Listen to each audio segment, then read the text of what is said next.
4 ਮਹੀਨਿਆਂ ਤੋਂ ਇਸ ਸਾਰੀ ਖੇਲ ਨੂੰ ਠੀਕ ਕਰਨ ਦੀ ਕੋਸ਼ਿਸ਼ 'ਚ ਵੀ ਨੇ ਤੇ ਨਾਲ ਦੀ ਨਾਲ ਉਹਨਾਂ ਨੇ ਮੇਰੇ ਵਾਂਗ ਜਿੱਦਾਂ ਕਾਲੀ ਜੀ ਦਾ ਸੁਭਾਅ ਹੁੰਦਾ ਬੰਦੇ ਦਾ ਇੱਕ ਪੈਰ ਗੱਡੀ 'ਚ ਵੀ ਰੱਖਿਆ ਹੋਇਆ ਕਿ ਮੈਨੂੰ ਛੁੱਟੀ ਦੇ ਦਿਓ ਮੈਂ ਜਾਣਾ ਦੇਹਰਾਦੂਨ। ਸਿੱਧੂ ਸਾਹਿਬ ਵੀ ਉਨਾ ਹੀ ਬੜਬੋਲਿਆ, ਸਲਾਹਕਾਰ ਵੀ ਉਵੇਂ ਦੇ ਸੀਗੇ ਤੇ ਪਾਰਟੀ ਦੇ ਅੰਦਰ ਹੀ ਜਿਹੜੀਆਂ ਦੋ ਧਿਰਾਂ ਬਣ ਚੁੱਕੀਆਂ ਸੀ। ਪਰ ਸਿਆਸਤ ਦੇ ਵਿੱਚ ਕਿਉਂਕਿ ਸਿਆਸਤਦਾਨਾਂ ਨੂੰ ਆਪਣੀ ਜ਼ੁਬਾਨ ਜਿਹੜੀ ਆ ਉਹ ਘੁਮਾਉਣੀ ਆਉਂਦੀ ਆ। ਸਿਆਸਤਦਾਨ ਆਪਣੇ ਘਰ ਆ ਗਿਆ ਕਹਿੰਦਾ ਜੀ ਮੈਂ ਸ਼ਰਤ ਲਾ ਆਇਆ ਤੇ ਮੈਂ ਸ਼ਰਤ ਜਿੱਤ ਜਾਣੀ ਆ। ਉਹਦੇ ਵਿੱਚ ਆਪਾਂ ਦ੍ਰਿਸ਼ ਦੇਖਦੇ ਵੱਖਰੇ ਕਿ ਜਦੋਂ ਕਿਸੇ ਤਾਸ਼ ਖੇਡਦੇ ਮੁੰਡਿਆਂ ਕੋਲ ਢਾਣੀ 'ਚ ਜਾਂਦੇ ਆ, ਕਦੀ ਜਾ ਕੇ ਕਿਸੇ ਕਿਸਾਨ ਦੇ ਕੋਲ ਬੈਠਦੇ ਆ, ਕਦੀ ਕਿਸੇ ਦੀ ਮੋਟਰ ਤੇ ਜਾਂਦੇ ਆ, ਤਾਂ ਉਹਦੇ ਵਿੱਚ ਤੁਸੀਂ ਦੇਖੋਗੇ ਕਿ ਜਿਨ੍ਹਾਂ ਨੂੰ ਮਿਲਣ ਗਿਆ ਉਹ ਲੋਕ ਦਿਸਦੇ ਆ ਤੇ ਸੁਖਬੀਰ ਸਿੰਘ ਬਾਦਲ ਜਿਹੜਾ ਆਪ ਦਿਸਦਾ। ਨੀਤੀ ਘਾੜਿਆਂ ਨੇ ਇਹ ਗੱਲ ਉਹਨਾਂ ਨੂੰ ਤੈਅ ਕਰਕੇ ਦੇਤੀ, ਤੁਹਾਡਾ ਜਿੱਥੇ ਸਮਾਂ 100 ਹਲਕੇ 'ਚ ਵਿਰੋਧ ਹੋਵੇ ਤੁਸੀਂ ਜਾਣਾ ਜ਼ਰੂਰ ਹੈ। ਕਾਂਗਰਸ ਤਾਂ ਹਜੇ ਜਿਹੜਾ ਆਪਣਾ ਘਰ ਦਾ ਕਲੇਸ਼ ਆ ਉਹਦੇ ਵਿੱਚੋਂ ਨਿਕਲ ਨਹੀਂ ਪਾ ਰਹੀ ਤੇ ਉਹਦੇ ਵਿੱਚ ਨਿਕਲੂਗੀ ਤਾਂ ਫੇਰ ਹੀ ਉਹ ਇਲੈਕਸ਼ਨ 'ਚ ਜਾਊਗੀ ਨਾ। ਐਜੂਕੇਸ਼ਨ ਮਿਨਿਸਟਰ ਵੀ ਰਹੇ ਤੇ ਐਜੂਕੇਸ਼ਨ ਮਿਨਿਸਟਰ ਰਹਿੰਦਿਆਂ ਉਹਨਾਂ ਨੇ ਆਪਣੀ ਨੂੰਹ ਨੂੰ ਵੀ ਸਿੱਖਿਆ ਬੋਰਡ 'ਚ ਵੱਡੇ ਅਹੁਦੇ ਤੇ ਲਾਇਆ। 117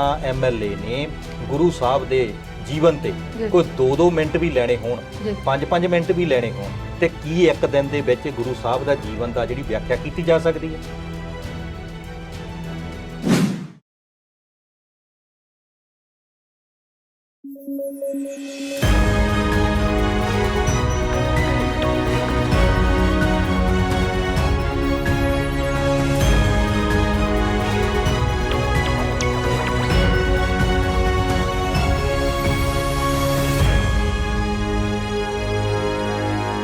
ਪੰਜਾਬੀ ਨੈਸ਼ਨਲ ਟੀਵੀ ਦੇ ਦਰਸ਼ਕਾਂ ਦਾ ਵਿਚਾਰ ਚਰਚਾ ਪ੍ਰੋਗਰਾਮ 'ਚ ਬਹੁਤ-ਬਹੁਤ ਸਵਾਗਤ ਕਰਦੇ ਹਾਂ। ਅੱਜ ਦੇ ਪ੍ਰੋਗਰਾਮ 'ਚ ਗੱਲਾਂ ਬਾਤਾਂ ਪੰਜਾਬ ਦੇ ਸਿਆਸਤਦਾਨਾਂ ਦੀਆਂ ਕਰਾਂਗੇ। ਸਿਆਸਤੀ ਮੁੱਦਿਆਂ ਨੂੰ ਭੁੱਲ ਕੇ ਆਪਸੀ ਬਿਆਨਬਾਜ਼ੀ 'ਚ ਉਲਝੇ ਸਿਆਸਤਦਾਨ। ਕਰਨਾਲ ਵਿੱਚ ਹੋਏ ਲਾਠੀ ਚਾਰਜ ਤੋਂ ਬਾਅਦ ਕਿਸਾਨਾਂ ਨੇ ਮਹਾ ਪੰਚਾਇਤ ਵਿੱਚ ਕੀ ਕੀਤਾ ਫੈਸਲਾ ਤੇ ਇਸ ਵੇਲੇ ਦੇਸ਼ ਵਿੱਚ BH ਸੀਰੀਜ਼ ਦੀ ਕਿਉਂ ਹੋ ਰਹੀ ਹੈ ਚਰਚਾ। ਇਸ ਤੋਂ ਇਲਾਵਾ ਕੁਝ ਹੋਰ ਮੁੱਦੇ ਵਿਚਾਰਾਂਗੇ ਆਪਣੇ ਮਾਹਿਰ ਮਹਿਮਾਨਾਂ ਦੇ ਨਾਲ ਤੇ ਸਾਡੇ ਨਾਲ ਸਟੂਡੀਓ 'ਚ ਮੌਜੂਦ ਨੇ ਗੁਰਨਾਮ ਸਿੰਘ ਬਿਲਗਾ ਜੀ ਤੇ ਅੰਮ੍ਰਿਤਪਾਲ ਸ਼ਰਮਾ ਜੀ। ਬਹੁਤ-ਬਹੁਤ ਸਵਾਗਤ ਤੁਹਾਡਾ। ਸਤਿ ਸ਼੍ਰੀ ਅਕਾਲ ਜੀ। ਸ਼ੁਕਰੀਆ ਪਰਮਿੰਦਰ ਜੀ। ਸ਼ੁਰੂਆਤ ਅੰਮ੍ਰਿਤਪਾਲ ਜੀ ਤੁਹਾਡੇ ਤੋਂ ਕਰਦੇ ਹਾਂ। ਗੱਲ ਪੰਜਾਬ ਦੀ ਸਿਆਸਤ ਤੋਂ ਸ਼ੁਰੂਆਤ ਕਰਦੇ ਹਾਂ। ਸ਼ੁਰੂਆਤ ਦੇ ਵਿੱਚ ਗੱਲ ਹੈ ਪੰਜਾਬ ਦੇ ਸਿਆਸਤਦਾਨਾਂ ਦੀ। ਅਸਲੀ ਮੁੱਦਿਆਂ ਨੂੰ ਛੱਡ ਕੇ ਸਿਆਸਤਦਾਨ ਬਿਆਨਬਾਜ਼ੀ ਵਿੱਚ ਉਲਝ ਪਏ ਨੇ। ਜੀ ਹਰੀਸ਼ ਰਾਵਤ ਨੇ ਕੁਝ ਦਿਨ ਪਹਿਲਾਂ ਇੱਕ ਬਿਆਨ ਦਿੱਤਾ ਸੀ, ਉਸ ਤੋਂ ਬਾਅਦ ਪੰਜਾਬ ਦੇ ਇੱਕ ਆਗੂ ਨੇ ਬਿਆਨ ਦਿੱਤਾ ਹੈ। ਨਾਮ ਉਹਨਾਂ ਦਾ ਪ੍ਰਗਟ ਸਿੰਘ ਹੈ। ਕੀ ਬਿਆਨ ਦਿੱਤਾ ਉਹਨਾਂ ਨੇ? ਦੇਖੋ, ਜਦੋਂ ਤੁਸੀਂ ਇਸ ਪੰਜਾਬ ਦੀ ਗੱਲ ਕਰਦੇ ਆ, ਪੰਜਾਬ ਦੇ ਵਿੱਚ ਸੱਤਾਧਾਰੀ ਧਿਰਿਆ ਕਾਂਗਰਸ ਤੇ ਉਹ ਅਗਲੀਆਂ ਚੋਣਾਂ ਦੀ ਤਿਆਰੀ ਲਈ ਰੁੱਝਣ ਦੀ ਬਜਾਏ ਆਪਸ ਦੇ ਵਿੱਚ ਲੜਾਈ ਦੇ ਵਿੱਚ ਰੁੱਝੀ ਹੋਈ ਹੈ। ਇਹ ਕਿੱਦਾਂ ਰੁੱਝੀ ਹੋਈ ਆ, ਕਿਉਂ ਰੁੱਝੀ ਹੋਈ ਆ, ਬੜੀ ਲੰਬੀ ਚੌੜੀ ਘਟਨਾ ਆ ਤੇ ਅਸੀਂ ਇਹਦਾ ਜ਼ਿਕਰ ਬਹੁਤ ਵਾਰ ਕਰ ਚੁੱਕੇ ਹਾਂ ਤੇ ਦਰਸ਼ਕ ਇਸ ਗੱਲ ਨੂੰ ਜਾਣਦੇ ਆ। ਹੁਣ ਕਹਾਣੀ ਇੱਥੇ ਪਹੁੰਚੀ ਸੀ ਕਿ ਨਵਜੋਤ ਸਿੰਘ ਸਿੱਧੂ ਨੂੰ ਪ੍ਰਧਾਨ ਬਣਾਤਾ ਤੇ ਕੈਪਟਨ ਸਾਹਿਬ ਨੂੰ ਮੁੱਖ ਮੰਤਰੀ ਦਾ ਅਹੁਦਾ ਦੇ ਦਿੱਤਾ। ਪਹਿਲਾਂ ਹੀ ਉਹਨਾਂ ਕੋਲ ਸੀ ਤੇ ਕਹਿ ਦਿੱਤਾ ਗਿਆ ਕਿ ਹੁਣ ਮਿਲ ਕੇ ਕੰਮ ਕਰੋ। ਜਿਹੜੇ ਕੋਈ ਥੋੜੇ ਬਹੁਤੇ ਮੁੱਦੇ ਹੱਲ ਹੋ ਸਕਦੇ ਨੇ 18 ਨੁਕਤਿਆਂ ਦੇ ਵਿੱਚੋਂ ਉਹਨਾਂ ਨੂੰ ਹੱਲ ਕਰਕੇ ਤੇ ਅਗਲੀਆਂ ਚੋਣਾਂ ਤੋਂ ਬਾਅਦ ਅਸੀਂ ਫਿਰ ਇਸ ਜਿਹੜੇ ਮਸਲੇ ਪੰਜਾਬ ਦੇ ਵੱਧ ਜਾਣਗੇ ਉਹਨਾਂ ਨੂੰ ਹੱਲ ਕਰਾਂਗੇ। ਕੁਝ ਇਹੋ ਜਿਹੀਆਂ ਕਵਾਇਦ ਹੋਈਆਂ ਸੀ। ਮੀਟਿੰਗ ਵੀ ਹੁੰਦੀ ਆ, ਉਹਦੇ ਵਿੱਚ ਲੱਗਦਾ ਆ ਫੋਟੋ ਆ ਗਈਆਂ ਕਿ ਕੈਪਟਨ ਸਾਹਿਬ ਤੇ ਸਿੱਧੂ ਦੋਵੇਂ ਇਕੱਠੇ ਨੇ। ਕੁਝ ਗੱਲਾਂ ਦੇ ਉੱਤੇ ਸਲਾਹ ਹੋਈ ਕਿ ਪੰਜਾਬ ਵਿਧਾਨ ਸਭਾ ਦੇ ਵਿੱਚ ਦੋਨੇ ਜਿਹੜੇ ਸਾਰੇ ਮੰਤਰੀ ਨੇ ਉਹ ਹਫ਼ਤੇ ਦੇ ਕੁਝ ਦਿਨ ਸਵੇਰੇ 2-3 ਘੰਟੇ ਲੋਕਾਂ ਨੂੰ ਮਿਲਣਗੇ। ਕੁਝ ਇਹੋ ਜਿਹੀਆਂ ਗੱਲਾਂ ਹੋਈਆਂ ਜਿੱਥੋਂ ਲੱਗਦਾ ਸੀਗਾ ਕਿ ਜਿਹੜਾ ਪੈਚਅਪ ਵਰਕ ਆ ਉਹ ਹੋ ਗਿਆ। ਪਰ ਮਸਲਾ ਜਿਹੜਾ ਆ ਉਹ ਸੁਲਝਣ ਦੀ ਬਜਾਏ ਉਲਝਦਾ ਹੀ ਗਿਆ। ਜਿੱਦਾਂ ਉਹ ਕਹਿੰਦੇ ਸੀ ਮਰਜ ਬੜਤਾ ਹੀ ਗਿਆ ਯੂੰ ਦਵਾ ਕੀ। ਤੇ ਹਰੀਸ਼ ਰਾਵਤ ਜਿਹੜੇ ਪੰਜਾਬ ਮਾਮਲਿਆਂ ਦੇ ਇੰਚਾਰਜ ਨੇ ਪਿਛਲੇ 3-4 ਮਹੀਨਿਆਂ ਤੋਂ ਇਸ ਸਾਰੀ ਖੇਲ ਨੂੰ ਠੀਕ ਕਰਨ ਦੀ ਕੋਸ਼ਿਸ਼ 'ਚ ਵੀ ਨੇ ਤੇ ਨਾਲ ਦੀ ਨਾਲ ਉਹਨਾਂ ਨੇ ਮੇਰੇ ਵਾਂਗ ਜਿੱਦਾਂ ਕਾਲੀ ਜੀ ਦਾ ਸੁਭਾਅ ਹੁੰਦਾ ਬੰਦੇ ਦਾ ਇੱਕ ਪੈਰ ਗੱਡੀ 'ਚ ਵੀ ਰੱਖਿਆ ਹੋਇਆ ਕਿ ਮੈਨੂੰ ਛੁੱਟੀ ਦੇ ਦਿਓ ਮੈਂ ਜਾਣਾ ਦੇਹਰਾਦੂਨ ਕਿਉਂਕਿ ਮੇਰਾ ਸੂਬਾ ਉੱਤਰਾਖੰਡ ਹੈ ਤੇ ਚੋਣਾਂ ਤੁਹਾਡੇ ਇਕੱਲਿਆਂ ਨਹੀਂ ਹੈਗੀਆਂ, ਮੇਰੀਆਂ ਵੀ ਉੱਥੇ ਚੋਣਾਂ ਨੇ। ਮੁੱਖ ਮੰਤਰੀ ਰਹਿ ਚੁੱਕੇ ਨੇ ਪਹਿਲਾਂ ਉੱਤਰਾਖੰਡ ਦੇ ਕਾਂਗਰਸ ਦੇ ਵੱਡੇ ਲੀਡਰ ਨੇ ਤੇ ਇਹਨਾਂ ਨੂੰ ਪੂਰੀ ਆਸ ਆ ਕਿ ਉੱਥੇ ਮੈਨੂੰ ਮੁੱਖ ਮੰਤਰੀ ਦਾ ਚਿਹਰਾ ਫਿਰ ਬਣਾਇਆ ਜਾਣਾ ਤੇ ਉੱਥੇ ਦੀ ਜਿਹੜੀ BJP ਸਰਕਾਰ ਆ ਉਹਦੀ ਕਾਰਜਕਾਰੀ ਕੋਈ ਬਹੁਤ ਚੰਗੀ ਹੈ ਨਹੀਂ ਤੇ ਇਹਨਾਂ ਦੇ ਚਾਂਸ ਇਸ ਵਾਰ ਉੱਥੇ ਵਧੇਰੇ ਜਾਪਦੇ ਨੇ। ਤੇ ਨੈਚੁਰਲ ਜੀ ਗੱਲ ਆ ਕਿ ਜਦੋਂ ਬੰਦੇ ਦੇ ਆਪਣੇ ਸਟੇਟ ਦੇ ਵਿੱਚ ਚੋਣਾਂ ਹਨ ਉਹ ਉੱਥੇ ਮੁੱਖ ਮੰਤਰੀ ਦਾ ਉਮੀਦਵਾਰ ਹੋ ਸਕਦਾ ਹੈ ਤੇ ਉਹਨੂੰ ਫਿਰ ਕਿਸੇ ਦੂਸਰੀ ਸਟੇਟ ਦੀ ਜਿਹੜੀ ਸਮੱਸਿਆ ਆ ਉਹਦੇ ਨਾਲ ਉਹਦੇ ਹੱਲ ਕਰਨ ਦੇ ਵਿੱਚ ਉਨੀ ਦਿਲਚਸਪੀ ਰਹਿ ਨਹੀਂ ਜਾਂਦੀ। ਤੇ ਦੂਸਰੀ ਗੱਲ ਇਹਦੇ ਵਿੱਚ ਇਹ ਵੀ ਆ ਕਿ ਜਦੋਂ ਸਿਆਸਤਦਾਨ ਬੋਲਦੇ ਨੇ ਉਹ ਅੱਜ ਕੁਝ ਹੋਰ ਕਹਿੰਦੇ ਨੇ ਤੇ 10 ਦਿਨ ਬਾਅਦ ਕੁਝ ਹੋਰ ਕਹਿੰਦੇ ਨੇ ਕਿਉਂਕਿ ਕਹਿਣਾ ਪੈ ਜਾਂਦਾ ਹੈ ਕਿਉਂਕਿ ਗੱਲ ਜਿਹੜੀ ਆ ਅਸਲ ਤੋਂ ਦੂਰ ਦੀ ਹੁੰਦੀ ਆ। ਪਹਿਲਾਂ ਉਹਨਾਂ ਨੇ ਇਹ ਕਿਹਾ ਸੀਗਾ ਸਿੱਧੂ ਦੇ ਸਲਾਹਕਾਰਾਂ ਨੂੰ ਲੈ ਕੇ, ਨਵਜੋਤ ਸਿੰਘ ਸਿੱਧੂ ਜਿਹੜੇ ਪਾਰਟੀ ਪ੍ਰਧਾਨ ਬਣਾਏ ਗਏ ਆ ਉਹਨਾਂ ਦੇ ਸਲਾਹਕਾਰਾਂ ਨੂੰ ਲੈ ਕੇ ਉਹਨਾਂ ਨੇ ਕਿਹਾ ਸੀਗਾ ਕਿ ਇਹ ਜਿਹੜੇ ਸਲਾਹਕਾਰ ਨੇ ਇਹ ਪਾਰਟੀ ਵੱਲੋਂ ਨਹੀਂ ਥਾਪੇ ਗਏ ਤੇ ਇਹ ਤੇ ਨਿੱਜੀ ਸਲਾਹਕਾਰ ਨੇ, ਉਹਨਾਂ ਨੂੰ ਮੈਂ ਗਾਈਡਲਾਈਨਸ ਨਹੀਂ ਦੇ ਸਕਦਾ। ਇਹ ਸਿੱਧੂ ਸਾਹਿਬ ਆਪ ਦੇਖਣਗੇ ਕਿ ਉਹਨਾਂ ਨੇ ਆਪਦੇ ਸਿਆਸੀ ਸਲਾਹਕਾਰਾਂ ਨੂੰ ਕਿਵੇਂ ਵਰਤਣਾ ਤੇ ਕਿਵੇਂ ਉਹਨਾਂ ਦੇ ਜਿਹੜੇ ਧਿਆਨ ਰੱਖਣਾ ਤੇ ਕੀ ਬੋਲਣ ਕੀ ਨਾ ਬੋਲਣ, ਪਾਰਟੀ ਲਾਈਨ ਤੇ ਬੋਲਦੇ ਨੇ ਜਾਂ ਨਹੀਂ ਬੋਲਦੇ ਨੇ। ਤੇ ਅਸੀਂ ਉਦਾਂ ਵੀ ਦੇਖਦੇ ਹਾਂ ਅਕਸਰ ਪਰਮਿੰਦਰ ਜੀ ਕਿ ਜਦੋਂ ਵੀ ਕੋਈ ਬੰਦਾ ਬੋਲਦਾ, ਜੇ ਤਾਂ ਉਹਦੀ ਗੱਲ ਪਾਰਟੀ ਲਾਈਨ ਤੇ ਫਿੱਟ ਹੋਵੇ ਫਿਰ ਤਾਂ ਕੁਝ ਨਹੀਂ ਗੱਲ ਬਣਦੀ, ਤੇ ਜੇ ਕਿਤੇ ਕੋਈ ਗੜਬੜ ਹੋਵੇ ਤਾਂ ਫਿਰ ਅਕਸਰ ਕਹਿ ਦਿੱਤਾ ਜਾਂਦਾ ਕਿ ਇਹ ਜਿਹੜੇ ਆ ਉਹ ਪਰਮਿੰਦਰ ਜੀ ਦੇ ਨਿੱਜੀ ਬਿਆਨ ਨੇ, ਇਹਨਾਂ ਨਾਲ ਪਾਰਟੀ ਸਰੋਕਾਰ ਨਹੀਂ ਰੱਖਦੀ। ਪਰ ਇੱਥੇ ਕਿਉਂਕਿ ਸਿੱਧੂ ਸਾਹਿਬ ਵੀ ਉਨੇ ਹੀ ਬੜਬੋਲੇ ਆ, ਸਲਾਹਕਾਰ ਵੀ ਉਵੇਂ ਦੇ ਸੀਗੇ, ਤੇ ਪਾਰਟੀ ਦੇ ਅੰਦਰ ਹੀ ਜਿਹੜੀਆਂ ਦੋ ਧਿਰਾਂ ਬਣ ਚੁੱਕੀਆਂ ਸੀ। ਹਾਲਾਂਕਿ ਇਸ ਤੋਂ ਪਹਿਲਾਂ ਕਾਂਗਰਸ ਦੇ ਵਿੱਚ ਦੋ ਦੀ ਬਜਾਏ ਕਈ ਧਿਰਾਂ ਵੀ ਨਜ਼ਰ ਆਈਆਂ, ਪਰ ਇੱਥੇ ਉਹ ਦੋਨੋਂ ਧਿਰਾਂ ਜਿਹੜੀਆਂ ਆ ਉਹ ਬਰਾਬਰ ਦੀ ਲੜਾਈ ਵਾਲੀਆਂ ਬਣੀਆਂ ਹੋਈਆਂ ਸੀ। ਇੱਕ ਪਾਰਟੀ ਪ੍ਰਧਾਨ ਸੀ, ਦੂਜਾ ਮੁੱਖ ਮੰਤਰੀ ਸੀ, ਦੋਨਾਂ ਕੋਲ ਤਜਰਬਾ ਵੀ ਆ, ਕਿਸੇ ਕੋਲ ਘੱਟ ਆ, ਕਿਸੇ ਕੋਲ ਵੱਧ ਆ, ਤੇ ਦੋਨੋਂ ਹੀ ਧਿਰਾਂ ਇਸ 6 ਮਹੀਨਿਆਂ ਲਈ ਜਾਂ ਇਹਨਾਂ 4 ਮਹੀਨਿਆਂ ਲਈ ਕੰਮ ਨਹੀਂ ਕਰ ਰਹੀਆਂ। ਇਹਨਾਂ ਦਾ ਧਿਆਨ ਇਹ ਲੱਗਿਆ ਹੋਇਆ ਕਿ 2022 ਫਰਵਰੀ ਜਦੋਂ ਚੋਣਾਂ ਹੋਣੀਆਂ, ਕਾਂਗਰਸ ਨੇ ਜਿੱਤਣਾ ਤੇ ਉਦੋਂ ਮੁੱਖ ਮੰਤਰੀ ਦੀ ਕੁਰਸੀ ਤੇ ਮੈਂ ਬੈਠੂੰਗਾ ਜਾਂ ਦੂਸਰਾ ਕਹਿੰਦਾ ਮੈਂ ਬੈਠੂੰਗਾ। ਜੇ ਹੁਣ ਹਰੀਸ਼ ਰਾਵਤ ਦੇ ਬਿਆਨ ਤੇ ਆਈਏ ਤੇ ਉਹਨਾਂ ਨੇ ਜਿਹੜੀ ਗੱਲ ਕੀਤੀ, ਉਸ ਤੋਂ ਬਾਅਦ ਪ੍ਰਗਟ ਸਿੰਘ ਨੇ ਕਿਹਾ, ਜਿਹੜੀ ਇੱਟ ਨਾਲ ਇੱਟ ਖੜਕਾਉਣ ਵਾਲਾ ਬਿਆਨ ਦਿੱਤਾ ਉਹਦੀ ਚਰਚਾ ਬਹੁਤ ਹੋਈ ਕਿ ਸਿੱਧੂ ਸਾਹਿਬ ਨੇ ਜਿਹੜੀ ਇੱਟ ਨਾਲ ਇੱਟ ਖੜਕਾਉਣ ਦੀ ਗੱਲ ਆ ਉਹ ਕੇਂਦਰ ਦੀ ਹਾਈ ਕਮਾਂਡ ਨਾਲ ਕੀਤੀ ਆ, ਕੈਪਟਨ ਸਾਹਿਬ ਨਾਲ ਕੀਤੀ ਆ, ਜਾਂ ਫਿਰ ਹਰੀਸ਼ ਰਾਵਤ ਨਾਲ ਕੀਤੀ ਆ। ਖੈਰ ਹਰੀਸ਼ ਰਾਵਤ ਦੀ ਜ਼ਿਕਰ ਨਹੀਂ ਸੀ ਕਿਤੇ ਆਉਂਦਾ, ਪਰ ਸਿਆਸਤ ਦੇ ਵਿੱਚ ਕਿਉਂਕਿ ਸਿਆਸਤਦਾਨਾਂ ਨੂੰ ਆਪਣੀ ਜ਼ੁਬਾਨ ਜਿਹੜੀ ਆ ਉਹ ਘੁਮਾਉਣੀ ਆਉਂਦੀ ਆ, ਕਿਹੜੇ ਸ਼ਬਦ ਨੂੰ ਕਿੱਧਰ ਨੂੰ ਤੋਰਨਾ ਆ। ਇਹ ਤਾਂ ਜੇ ਬਿਲਕੁਲ ਕੁਝ ਸਾਫ਼ ਵੀ ਕਹਿ ਹੋ ਜਾਵੇ ਤਦ ਵੀ ਬਾਅਦ ਵਿੱਚ ਮੰਨਦੇ ਨਹੀਂ। ਇਹ ਤਾਂ ਅਕਸਰ ਕਹਿੰਦੇ ਨੇ ਕਿ ਮੇਰੇ ਬਿਆਨ ਨੂੰ ਤਰੋੜ ਮਰੋੜ ਕੇ ਪੇਸ਼ ਕੀਤਾ ਗਿਆ, ਕਿਉਂਕਿ ਮੈਂ ਪਹਿਲਾਂ ਵੀ ਕਈ ਵਾਰ ਗੱਲ ਸੁਣਾਉਣਾ ਹੁੰਦਾ ਕਿ ਉਹ ਸਿਆਸਤਦਾਨ ਆਪਣੇ ਘਰ ਆ ਗਿਆ, ਕਹਿੰਦਾ ਜੀ ਮੈਂ ਸ਼ਰਤ ਲਾ ਆਇਆ ਤੇ ਮੈਂ ਸ਼ਰਤ ਜਿੱਤ ਜਾਣੀ ਆ। ਉਹ ਕਹਿੰਦੀ, ਉਹਦੀ ਘਰ ਵਾਲੀ ਪੁੱਛਦੀ ਵੀ ਸ਼ਰਤ ਕੀ ਆ? ਉਹ ਕਹਿੰਦਾ ਮੈਂ ਸ਼ਰਤ ਲਾਈ ਵੀ ਸ਼ਹਿਦ ਦੀਆਂ 3 ਲੱਤਾਂ ਹੁੰਦੀਆਂ। ਉਹ ਕਹਿੰਦੀ ਤੁਸੀਂ ਤੇ ਹਾਰ ਜਾਣਾ 4 ਹੁੰਦੀਆਂ। ਉਹ ਕਹਿੰਦਾ ਹਾਰੂ ਤੇ ਤਾਂ ਜੇ ਮੈਂ ਮੰਨੂ, ਮੈਂ ਤੇ ਮੰਨਣਾ ਹੀ ਨਹੀਂ। ਸੋ ਪ੍ਰਗਟ ਸਿੰਘ ਨੇ ਕਿਹਾ ਹਰੀਸ਼ ਰਾਵਤ ਜੀ ਨੂੰ ਕਿ ਜਿਹੜੀ ਬਿਆਨਬਾਜ਼ੀ ਤੁਹਾਡੀ ਪਹਿਲਾਂ ਹੋਈ ਸੀ, ਤੁਸੀਂ ਜਦੋਂ 3 ਮੈਂਬਰੀ ਕਮੇਟੀ ਸੀ ਉਹਦੇ ਵਿੱਚ ਖੜਗੇ ਸਾਹਿਬ ਨੇ ਕਿਹਾ ਸੀਗਾ ਕਿ ਜਿਹੜੀਆਂ ਚੋਣਾਂ ਨੇ ਉਹ ਅਸੀਂ ਤੁਹਾਡੀ ਰਹਿਨੁਮਾਈ ਦੇ ਵਿੱਚ ਨਹੀਂ ਲੜਨੀਆਂ, ਸਿੱਧੂ ਸਾਹਿਬ ਨੂੰ ਕਿਹਾ ਸੀ, ਤੇ ਨਾਲ ਦੀ ਨਾਲ ਕੈਪਟਨ ਸਾਹਿਬ ਨੂੰ ਵੀ ਇਸ ਗੱਲ ਤੋਂ ਖਾਰਜ ਕੀਤਾ ਸੀ।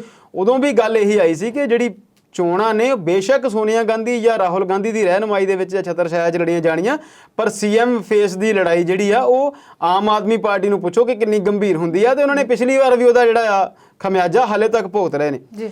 ਪਰ ਫਿਰ ਵੀ ਉਸ ਬਿਆਨ ਨੂੰ ਇਦਾਂ ਦੇਖਿਆ ਜਾ ਰਿਹਾ ਸੀਗਾ ਕਿ ਦੋਨਾਂ ਨੂੰ ਇੱਕ ਬੈਲੈਂਸ 'ਚ ਰੱਖਿਆ ਜਾਊਗਾ। ਜਦੋਂ ਇਲੈਕਸ਼ਨ ਹੋ ਜਾਣਗੇ, ਰਿਜ਼ਲਟ ਆ ਜਾਣਗੇ, ਉਸ ਤੋਂ ਬਾਅਦ ਦੇਖਾਂਗੇ ਕਿ ਸੀਐਮ ਕਿਹਨੂੰ ਬਣਾਉਣਾ ਤੇ ਕਿਹਨੂੰ ਨਹੀਂ ਬਣਾਉਣਾ।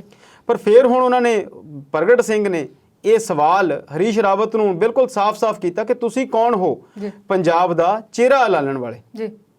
ਕਿਉਂਕਿ ਹਰੀਸ਼ ਰਾਵਤ ਨੇ ਇਹ ਗੱਲ ਕਹਿਤੀ ਸੀ ਜਦੋਂ ਬਾਗੀ ਮੰਤਰੀ ਉਹਨਾਂ ਨੂੰ ਮਿਲਣ ਗਏ ਸੀ ਦੇਹਰਾਦੂਨ, ਕਿ ਜਿਹੜਾ ਉਹਨਾਂ ਦੇ ਮਿਲਣ ਤੋਂ ਪਹਿਲਾਂ ਹੀ ਇਹ ਗੱਲ ਕਹਿਤੀ ਸੀ ਕਿ ਜਿਹੜਾ ਚਿਹਰਾ ਹੋਊਗਾ ਉਹ ਕੈਪਟਨ ਸਾਹਿਬ ਦਾ ਹੀ ਹੋਊਗਾ। ਹੁਣ ਤੁਸੀਂ ਦੱਸੋ ਅਗਲੀ ਕੀ ਗੱਲ ਹੈ। ਉਸ ਤੋਂ ਬਾਅਦ ਫਿਰ ਹੁਣ ਅੱਜ ਹਰੀਸ਼ ਰਾਵਤ ਨੇ ਫਿਰ ਜਿਹੜੀ ਗੱਲ ਕੀਤੀ ਆ, ਉਹ ਤੋਂ ਇਹ ਗੱਲ ਫਿਰ ਪਰਮਿੰਦਰ ਜੀ ਬਿਲਕੁਲ ਸਾਫ਼-ਸਾਫ਼ ਸਮਝ ਆਉਂਦੀ ਆ ਕਿ ਹਾਈ ਕਮਾਂਡ ਦੇ ਕੋਲ ਪਾਵਰ ਨੂੰ ਵਰਤਣ ਦੀ ਇਲਾਵਾ ਉਹ ਇਸ ਰਸਤੇ ਤੇ ਚੱਲ ਰਹੀ ਆ ਕਿ ਜਿਹੜਾ ਸੁਲਹ ਸਫਾਈ ਆ ਜਾਂ ਟਰਕਾਇਆ ਹੀ ਜਾਵੇ, ਇਸ ਮਸਲੇ ਨੂੰ ਹੌਲੀ-ਹੌਲੀ ਹੱਲ ਰੱਖਿਆ ਜਾਵੇ, ਦੋਨਾਂ ਦੇ ਵਿੱਚੋਂ ਕਿਸੇ ਨੂੰ ਵੀ ਗਵਾਇਆ ਨਾ ਜਾਵੇ। ਹਰੀਸ਼ ਰਾਵਤ ਨੇ ਕਿਹਾ ਕਿ ਮੈਂ ਤੇ ਅੱਜ ਵੀ ਇਹ ਗੱਲ ਕਹਿਣਾ ਕਿ ਪਾਰਟੀ ਹਾਈ ਕਮਾਂਡ ਦੀ ਰਹਿਨਮਾਈ 'ਚ ਚੋਣਾਂ ਲੜੀਆਂ ਜਾਣੀਆਂ। ਚੋਣਾਂ ਲਈ ਤਾਂ ਉਹਨਾਂ ਨੇ ਨਾਲ ਦੀ ਨਾਲ ਇਹ ਵੀ ਕਿਹਾ ਫਿਰ ਕਿ ਪ੍ਰਗਟ ਸਿੰਘ ਵੀ ਇੱਕ ਵੱਡਾ ਚਿਹਰਾ ਨੇ, ਉਹਨਾਂ ਦੀ ਰਹਿਨਮਾਈ 'ਚ ਵੀ ਲੜੀਆਂ ਜਾਣੀਆਂ। ਕੈਪਟਨ ਅਮਰਿੰਦਰ ਸਿੰਘ ਮੁੱਖ ਮੰਤਰੀ ਨੇ, ਉਹਨਾਂ ਦੀ ਰਹਿਨਮਾਈ 'ਚ ਵੀ ਲੜੀਆਂ ਜਾਣੀਆਂ। ਨਵਜੋਤ ਸਿੰਘ ਸਿੱਧੂ ਇੱਕ ਵੱਡੇ ਲੀਡਰ ਨੇ, ਉਹਨਾਂ ਦੀ ਰਹਿਨਮਾਈ 'ਚ ਵੀ ਲੜੀਆਂ ਜਾਣੀਆਂ। ਸਾਰੇ ਵਿਧਾਇਕਾਂ ਤੇ ਸਾਰੇ ਮੰਤਰੀਆਂ ਦੀ ਰਹਿਨਮਾਈ 'ਚ ਲੜੀਆਂ ਜਾਣੀਆਂ। ਸੋ ਕੁੱਲ ਮਿਲਾ ਕੇ ਕੁਝ ਬੋਲ ਦਿੰਦੇ ਨੇ, ਬਾਅਦ ਵਿੱਚ ਉਹ ਜਦੋਂ ਜਸਟੀਫਾਈਡ ਨਹੀਂ ਹੁੰਦਾ ਫਿਰ ਕੁਝ ਹੋਰ ਬੋਲ ਦਿੰਦੇ ਨੇ। ਜਦੋਂ ਸਾਹਮਣੇ ਵਾਲਾ ਉਹਦੇ ਇਵਜ਼ ਦੇ ਵਿੱਚ ਜਾਂ ਉਹਦੇ ਵਿਰੋਧ ਦੇ ਵਿੱਚ ਕੋਈ ਹੋਰ ਗੱਲ ਕੱਢ ਲੈਂਦਾ ਤੇ ਫਿਰ ਕੁਝ ਹੋਰ ਬੋਲ ਦਿੰਦੇ ਨੇ। ਤੇ ਇੱਕ ਸਮਾਂ ਸੀ ਜਦੋਂ ਯਾਦਾਸ਼ਤ ਜਿਹੜੀ ਆ ਉਹ ਪੁਰਾਣੀ ਹੁੰਦੀ ਸੀ ਵੋਟਰਾਂ ਦੀ ਵੀ, ਤੇ ਆਮ ਲੋਕ ਵੀ ਇਸ ਗੱਲ ਨੂੰ ਘੱਟ ਗੌਲਦੇ ਸੀ। ਪਰ ਹੁਣ ਸਮੱਸਿਆ ਸੋਸ਼ਲ ਮੀਡੀਆ ਦੀ ਵੀ ਆ ਕਿ ਬਿਆਨ ਜਿਹੜੇ ਆ ਉਹ ਸਾਰਿਆਂ ਦੇ ਕੋਲ ਪਏ ਰਹਿੰਦੇ ਨੇ, ਤੇ ਫਿਰ ਉਹ ਨਾਲ ਦੀ ਨਾਲ ਕੱਢ ਕੇ ਵੀ ਲੋਕ ਦਿਖਾਉਂਦੇ ਨੇ ਕਿ ਤੁਸੀਂ ਕੱਲ ਆਹ ਕਿਹਾ ਸੀ, ਹੁਣ ਤੁਸੀਂ ਆਹ ਕਹਿ ਰਹੇ ਆ। ਦੇਖੋ ਅਸੀਂ ਸਾਰੇ ਜਾਣਦੇ ਹਾਂ ਕਿ ਸੁਖਬੀਰ ਸਿੰਘ ਬਾਦਲ ਹੁਣ ਕਿਸਾਨੀ ਹੱਕ 'ਚ ਬੋਲ ਰਹੇ ਨੇ, ਤੇ ਨਾਲ ਦੀ ਨਾਲ ਇਹ ਕਹਿ ਰਹੇ ਨੇ ਕਿ ਸਾਡੇ ਤਾਂ ਮੈਡਮ ਨੇ ਅਸਤੀਫਾ ਵੀ ਦਿੱਤਾ, ਮੰਤਰੀਸ਼ਿਪ ਵੀ ਛੱਡੀ, ਮਿਨਿਸਟਰੀ ਵੀ ਛੱਡੀ, ਤੇ ਨਾਲ ਦੀ ਨਾਲ ਅਸੀਂ 25-30 ਸਾਲ ਪੁਰਾਣਾ ਸਾਥ ਵੀ ਛੱਡਿਆ। ਤੇ ਲੋਕ ਕਹਿੰਦੇ ਨੇ ਕਿ ਤੁਸੀਂ ਜਿੱਦਣ ਕਿਸਾਨ ਕਾਨੂੰਨ ਪਾਸ ਕੀਤੇ ਗਏ ਤੁਸੀਂ ਉਦਣ ਆਹ ਬਿਆਨ ਵੀ ਛੱਡਿਆ ਸੀ ਕਿ ਇਹ ਕਾਨੂੰਨ ਬਹੁਤ ਚੰਗੇ ਨੇ, ਤੇ ਨਾਲ ਦੀ ਨਾਲ ਤੁਸੀਂ ਘਰ ਮਿਲਣ ਆਏ ਕਿਸਾਨ ਆਗੂਆਂ ਨੂੰ ਕਿਹਾ ਸੀ ਕਿਸਾਨ ਤੇ ਹੈ ਹੀ ਨਹੀਂ, ਇਹ ਤੇ ਨੈਕਸਲਾਈਟ ਨੇ। ਸੋ ਹੁਣ ਜਿਹੜਾ ਹਰੀਸ਼ ਰਾਵਤ ਸਾਹਿਬ ਫਸੇ ਹੋਏ ਨੇ, ਉਹਨਾਂ ਦੀ ਦੁਵਿਧਾ ਇਸੇ ਗੱਲ ਦੇ ਵਿੱਚ ਆ। ਉਹ ਪਹਿਲਾਂ ਤਾਂ ਇੱਥੋਂ ਜਾਨ ਖਲਾਸੀ ਕਰਾਉਣੀ ਚਾਹੁੰਦੇ ਨੇ, ਉਹ ਚਾਹੁੰਦੇ ਨੇ ਕਿ ਮੈਨੂੰ ਛੇਤੀ ਤੋਂ ਛੇਤੀ ਛੁੱਟੀ ਦਿੱਤੀ ਜਾਵੇ। ਤੇ ਦੂਸਰੀ ਗੱਲ ਜਿਹੜੀ ਆ ਕਿ ਦੋਨੋਂ ਹੀ ਧਿਰਾਂ, ਨਾ ਤੇ ਕੈਪਟਨ ਸਾਹਿਬ ਵਾਲੀ ਧਿਰ ਇਸ ਪਾਸੇ ਝੁੱਕ ਕੇ ਰਾਜੀ ਆ, ਤੇ ਨਾ ਸਿੱਧੂ ਸਾਹਿਬ ਵਾਲੀ ਧਿਰ ਝੁੱਕ ਕੇ ਰਾਜੀ ਆ। ਝੁਕਣਾ ਤਾਂ ਇੱਕ ਪਾਸੇ, ਇਹ ਦੋਨੋਂ ਇਲੈਕਸ਼ਨ ਤੱਕ ਵੀ ਇੱਕ ਸਾਂਝੀ ਕਮੇਟੀ ਬਣਾ ਕੇ ਜਾਂ ਇੱਕ ਸਾਂਝੀ ਕੰਪੇਨ ਬਣਾ ਕੇ ਜਾਂ ਇੱਕ ਪਾਰਟੀ ਨੂੰ ਇਕੱਠਿਆਂ ਸਮਝ ਕੇ ਉਸ ਰਸਤੇ ਤੇ ਵੀ ਤੁਰਨ ਲਈ ਤਿਆਰ ਨਹੀਂ। ਜਦੋਂ ਸਿੱਧੂ ਸਾਹਿਬ ਪ੍ਰਧਾਨ ਬਣਦੇ ਨੇ ਤੇ ਉਹ ਦਰਬਾਰ ਸਾਹਿਬ ਜਾਂਦੇ ਨੇ ਤੇ ਉਹਨਾਂ ਦੀ ਅਖਬਾਰਾਂ 'ਚ ਖਬਰਾਂ ਲੱਗਦੀਆਂ ਕਿ ਉਹਨਾਂ ਨਾਲ 60 ਮੈਂਬਰ ਸੀ ਜੀ ਤੇ ਬੀਤੇ ਦਿਨੀ ਜਦੋਂ ਰਾਣਾ ਸੋਢੀ ਦੇ ਘਰ ਕੈਪਟਨ ਸਾਹਿਬ ਦੀ ਡਿਨਰ ਹੁੰਦਾ ਤੇ ਉਹ ਵੀ ਕਿਹਾ ਜਾਂਦਾ ਕਿ ਉਹਨਾਂ ਦੇ ਵਿੱਚ 58 ਮੈਂਬਰ ਸੀ, ਜਦ ਕਿ ਅੰਦਰਲੀਆਂ ਖਬਰਾਂ ਇਹ ਆਉਂਦੀਆਂ ਵੀ ਨਾ ਤਾਂ ਉੱਥੇ 60 ਸੀ ਤੇ ਨਾ ਉਹਨਾਂ ਨਾਲ 58 ਸੀ। ਕਹਿੰਦੇ ਆ ਕਿ ਉਹਨਾਂ ਕੋਲ ਵੀ ਘੱਟ ਸੀ ਤੇ ਕੈਪਟਨ ਸਾਹਿਬ ਕੋਲ ਤੇ ਜਮਾਂ ਹੀ ਘੱਟ ਸੀ।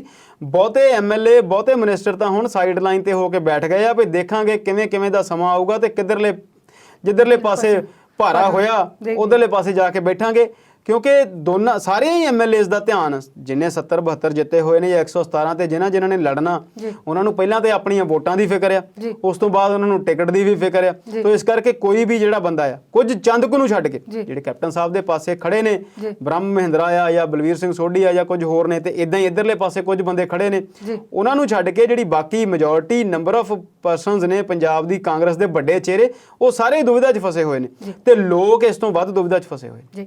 ਤੇ ਅੰਮ੍ਰਿਤਪਾਲ ਸ਼ਰਮਾ ਜੀ, ਇਸ ਵੇਲੇ ਮੈਂ ਦੁਵਿਧਾ 'ਚ ਇਸ ਕਰਕੇ ਫਸੀ ਸੀ ਕਿਉਂਕਿ ਤੁਸੀਂ ਤਾਂ ਲਗਾਤਾਰ ਵਿਸਥਾਰ ਦੇ ਵਿੱਚ ਸਾਰੀ ਜਾਣਕਾਰੀ ਦੇ ਦਿੱਤੀ ਤੇ ਇਸ ਤੋਂ ਬਾਅਦ ਨਹੀਂ ਵਿਸਥਾਰ 'ਚ ਤਾਂ ਦੁਵਿਧਾ ਖਤਮ ਹੋਣੀ ਚਾਹੀਦੀ ਹੈ ਜੀ। ਨਹੀਂ ਵਿਸਥਾਰ ਤੋਂ ਤੁਹਾਡੇ ਵਿਚਾਰਾਂ ਤੋਂ ਇਲਾਵਾ ਬਿਲਗਾ ਜੀ ਦੇ ਵਿਚਾਰ ਵੀ ਲੈਣੇ ਸੀ ਆਪਾਂ, ਪਰ ਇਸ ਵੇਲੇ ਬ੍ਰੇਕ ਦਾ ਇਸ਼ਾਰਾ ਹੈ। ਬ੍ਰੇਕ ਤੋਂ ਬਾਅਦ ਇਹ ਵਿਚਾਰ ਚਰਚਾ ਦਾ ਸਿਲਸਿਲਾ ਇਸੇ ਤਰ੍ਹਾਂ ਜਾਰੀ ਰੱਖਦੇ ਹਾਂ।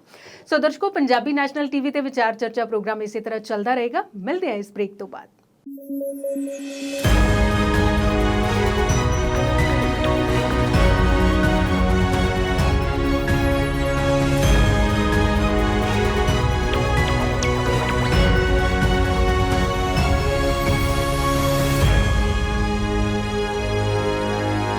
ਵਕਫੇ ਤੋਂ ਬਾਅਦ ਵਿਚਾਰ ਚਰਚਾ ਪ੍ਰੋਗਰਾਮ 'ਚ ਦਰਸ਼ਕਾਂ ਦਾ ਸਵਾਗਤ ਕਰਦੇ ਹਾਂ ਤੇ ਗੁਰਨਾਮ ਸਿੰਘ ਬਿਲਗਾ ਜੀ, ਤੁਹਾਡੇ ਕੋਲੋਂ ਸਵਾਲ ਅਗਲਾ ਲੈ ਕੇ ਹਾਜ਼ਰ ਹਾਂ। ਉਹਨਾਂ ਨੇ ਕਾਂਗਰਸ ਦੀ ਗੱਲ ਕਰ ਦਿੱਤੀ ਤੇ ਤੁਸੀਂ ਸੁਖਬੀਰ ਬਾਦਲ ਬਾਰੇ ਦੱਸ ਦਿਓ। 100 ਹਲਕੇ 100 ਯਾਤਰਾਵਾਂ ਇਦਾਂ ਕੁਝ ਉਹਨਾਂ ਦੀ ਮੁਹਿੰਮ ਚੱਲ ਰਹੀ ਹੈ ਤੇ ਇਸ ਦੌਰਾਨ ਅੱਜ ਦੇ ਦਿਨੋਂ ਕਿੱਥੇ ਪਹੁੰਚੇ ਤੇ ਕੀ ਐਲਾਨ ਕੀਤੇ ਨੇ ਉਹਨਾਂ ਨੇ? ਪਰਮਿੰਦਰ ਜੀ, ਗੱਲ ਜਿਹੜੀ ਤੁਸੀਂ ਕਰ ਰਹੇ ਆ ਸੁਖਬੀਰ ਸਿੰਘ ਬਾਦਲ ਪ੍ਰਧਾਨ ਸ਼੍ਰੋਮਣੀ ਅਕਾਲੀ ਦਲ, ਉਹਨਾਂ ਨੇ 100 ਹਲਕੇ ਦੇ ਵਿੱਚ 100 ਦਿਨ ਜਿਹੜਾ ਲਾਣਾ ਆ, ਉਹ 100 ਹਲਕੇ ਦੇ ਵਿੱਚ ਉਹ ਕੱਲੇ ਹਲਕੇ 'ਚ ਜਾਂਦੇ ਨੇ ਤੇ ਕੱਲੇ ਹਲਕੇ 'ਚ ਜਾਣ ਤੋਂ ਬਾਅਦ ਫਿਰ ਉੱਥੇ ਦੇ ਜਿਹੜੇ ਉਹਨਾਂ ਦੇ ਮੁੱਖ ਲੀਡਰ ਆ ਉਹਨਾਂ ਨੂੰ ਵੀ ਮਿਲਦੇ ਆ, ਪਹਿਲੀ ਕਤਾਰ ਦੇ, ਦੂਜੀ ਕਤਾਰ ਦੇ, ਤੇ ਇੱਕ ਜਿਹੜਾ ਉਹਨਾਂ ਦੀ ਜਿਹੜੀ ਨੀਤੀ ਘਾੜਾ ਟੀਮ ਨੇ ਉਹਨਾਂ ਨੂੰ ਇਸ ਗੱਲ ਦਾ ਦੱਸਿਆ ਹੋਇਆ ਆ ਬਈ ਤੁਸੀਂ ਜਾ ਕੇ ਲੋਕਾਂ ਨੂੰ ਕਿੱਦਾਂ ਮਿਲਣਾ। ਉਹਦੇ ਵਿੱਚ ਆਪਾਂ ਦ੍ਰਿਸ਼ ਦੇਖਦੇ ਵੱਖਰੇ ਕਿ ਜਦੋਂ ਕਿਸੇ ਤਾਸ਼ ਖੇਡਦੇ ਮੁੰਡਿਆਂ ਕੋਲ ਢਾਣੀ 'ਚ ਜਾਂਦੇ ਆ, ਕਦੀ ਜਾ ਕੇ ਕਿਸੇ ਕਿਸਾਨ ਦੇ ਕੋਲ ਬੈਠਦੇ ਆ, ਕਦੀ ਕਿਸੇ ਦੀ ਮੋਟਰ ਤੇ ਜਾਂਦੇ ਆ, ਤੇ ਉਹਦੇ ਵਿੱਚ ਤੁਸੀਂ ਦੇਖੋਗੇ ਕਿ ਜਿਨ੍ਹਾਂ ਨੂੰ ਮਿਲਣ ਗਿਆ ਉਹ ਲੋਕ ਦਿਸਦੇ ਆ ਤੇ ਸੁਖਬੀਰ ਸਿੰਘ ਬਾਦਲ ਜਿਹੜਾ ਆਪ ਦਿਸਦਾ। ਜਿਹੜੇ ਉੱਥੇ ਦੇ ਲੋਕਲ ਉਹਨਾਂ ਦੇ ਪੈਰ ਮਿੱਧਣ ਵਾਲੇ ਬੰਦੇ ਹੁੰਦੇ ਆ, ਜਿਹੜਾ ਕੜਮੱਸ ਪਾਉਣ ਵਾਲੇ ਬੰਦੇ ਹੁੰਦੇ ਉਹ ਨਹੀਂ ਦਿਖਦੇ। ਇਹ ਸਾਰਾ ਜਿਹੜੀ ਇਹਨਾਂ ਦੀ ਨੀਤੀ ਘਾੜਾ ਟੀਮ ਆ, ਇਹ ਉਹਦਾ ਜਿਹੜਾ ਰਚਾਇਆ ਹੋਇਆ ਪ੍ਰੋਗਰਾਮ ਆ, ਉਹਦੇ ਅਧੀਨ ਇਹ ਸਾਰਾ ਕੁਝ ਹੋ ਰਿਹਾ। ਤੁਸੀਂ ਗੱਲ ਕਰ ਰਹੇ ਸੀ ਕੱਲ ਦੀ, ਇੱਕ ਕੱਲ ਰੈਲੀ ਹੁੰਦੀ ਆ ਫਗਵਾੜਾ ਦੇ ਵਿੱਚ, ਕਿਉਂਕਿ ਸ਼੍ਰੋਮਣੀ ਅਕਾਲੀ ਦਲ ਤੇ ਬਸਪਾ ਦਾ ਜਿਹੜਾ ਗੱਠਜੋੜ ਆਪਾਂ ਪਿਛਲੇ ਦਿਨੀ ਦੇਖਿਆ ਹੋ ਗਿਆ, ਉਹਦੇ ਸੰਬੰਧ ਵਿੱਚ ਜਿਹੜੀ ਫਗਵਾੜਾ ਦੇ ਵਿੱਚ ਰੈਲੀ ਹੁੰਦੀ ਆ ਤੇ ਉੱਥੇ ਰੈਲੀ ਦੇ ਵਿੱਚ ਇਸ ਰੈਲੀ ਨੂੰ ਨਾਂ ਦਿੱਤਾ ਗਿਆ ਅਲਖ ਜਗਾਓ ਰੈਲੀ। ਉਸ ਰੈਲੀ ਦੇ ਵਿੱਚ ਜਸਵੀਰ ਸਿੰਘ ਗੜੀ ਜੋ ਬਸਪਾ ਦੇ ਸੂਬਾਈ ਪ੍ਰਧਾਨ ਨੇ, ਉਹਨਾਂ ਦੀ ਟਿਕਟ ਦਾ ਐਲਾਨ ਵੀ ਉੱਥੇ ਕੱਲ ਕੀਤਾ ਜਾਂਦਾ ਤੇ ਦੱਸ ਰਹੇ ਕਿ ਇਕੱਠ ਵੀ ਬਹੁਤ ਵੱਡਾ ਕੀਤਾ ਗਿਆ, ਭਾਵੇਂ ਕਿ ਉਸ ਇਕੱਠ ਕਰਨ ਲਈ ਪੂਰੇ ਪੰਜਾਬ ਭਰ ਤੋਂ ਬਸਪਾ ਦੇ ਕੇਡਰ ਨੇ ਆਪਣਾ ਪੂਰਾ ਜ਼ੋਰ ਲਾਇਆ।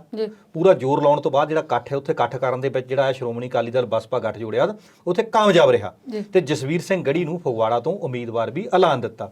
ਆਪਾਂ ਦੇਖਦੇ ਕਿ ਨਾਲ ਹੀ ਜਿਹੜੀਆਂ ਅਕਾਲੀ ਦਲ ਦੀਆਂ ਕੱਲ 3 ਟਿਕਟਾਂ ਵੀ ਐਲਾਨੀਆਂ ਗਈਆਂ, ਕਿਉਂਕਿ ਇਸ ਵੇਲੇ ਤੱਕ ਸੁਖਬੀਰ ਬਾਦਲ ਜਾਂ ਸੁਖਬੀਰ ਬਾਦਲ ਦੀ ਟੀਮ ਜਾਂ ਸਮੁੱਚਾ ਸ਼੍ਰੋਮਣੀ ਅਕਾਲੀ ਦਲ ਜੇ 2022 ਦੀ ਇਲੈਕਸ਼ਨ ਨੂੰ ਗਿਣ ਮਿਥ ਕੇ ਦੇਖੀਏ ਤੇ ਆਮ ਆਦਮੀ ਪਾਰਟੀ ਤੇ ਕਾਂਗਰਸ ਨਾਲੋਂ ਬਹੁਤ ਜ਼ਿਆਦਾ ਅੱਗੇ ਚੱਲ ਰਿਹਾ ਹੈ, ਕਿਉਂਕਿ ਉਹਨਾਂ ਨੇ ਹਲਕਾ ਵਾਈਜ਼ ਤੇ ਹੋਰ ਜਿਹੜਾ ਪ੍ਰੋਗਰਾਮ ਜਿਹੜੇ ਸਾਰੇ ਇਸ ਵੇਲੇ ਆ ਕੇਡਰ ਨੂੰ ਮਜ਼ਬੂਤ ਕਰਨ ਲਈ, ਅਹੁਦੇਦਾਰੀਆਂ ਦੇਣ ਲਈ, ਯੂਥ ਵਿੰਗ ਨੂੰ ਮਜ਼ਬੂਤ ਕਰਨ ਲਈ, ਸੋਈ ਨੂੰ ਮਜ਼ਬੂਤ ਕਰਨ ਲਈ, ਜਿਹੜੀ ਸਟੂਡੈਂਟ ਯੂਨੀਅਨ ਇਹਨਾਂ ਦੀ, ਉਹਦੇ ਲਈ ਜਿਹੜਾ ਇਹਨਾਂ ਨੇ ਇਸ ਵੇਲੇ ਦੂਜੀਆਂ ਪਾਰਟੀਆਂ ਨਾਲੋਂ 2 ਕਦਮ ਅੱਗੇ ਹੋ ਕੇ ਆਪਣੀ ਜਿਹੜੀ ਚੋਣ ਮੁਹਿੰਮ ਆ ਉਹ ਆਰੰਭ ਦਿੱਤੀ ਆ।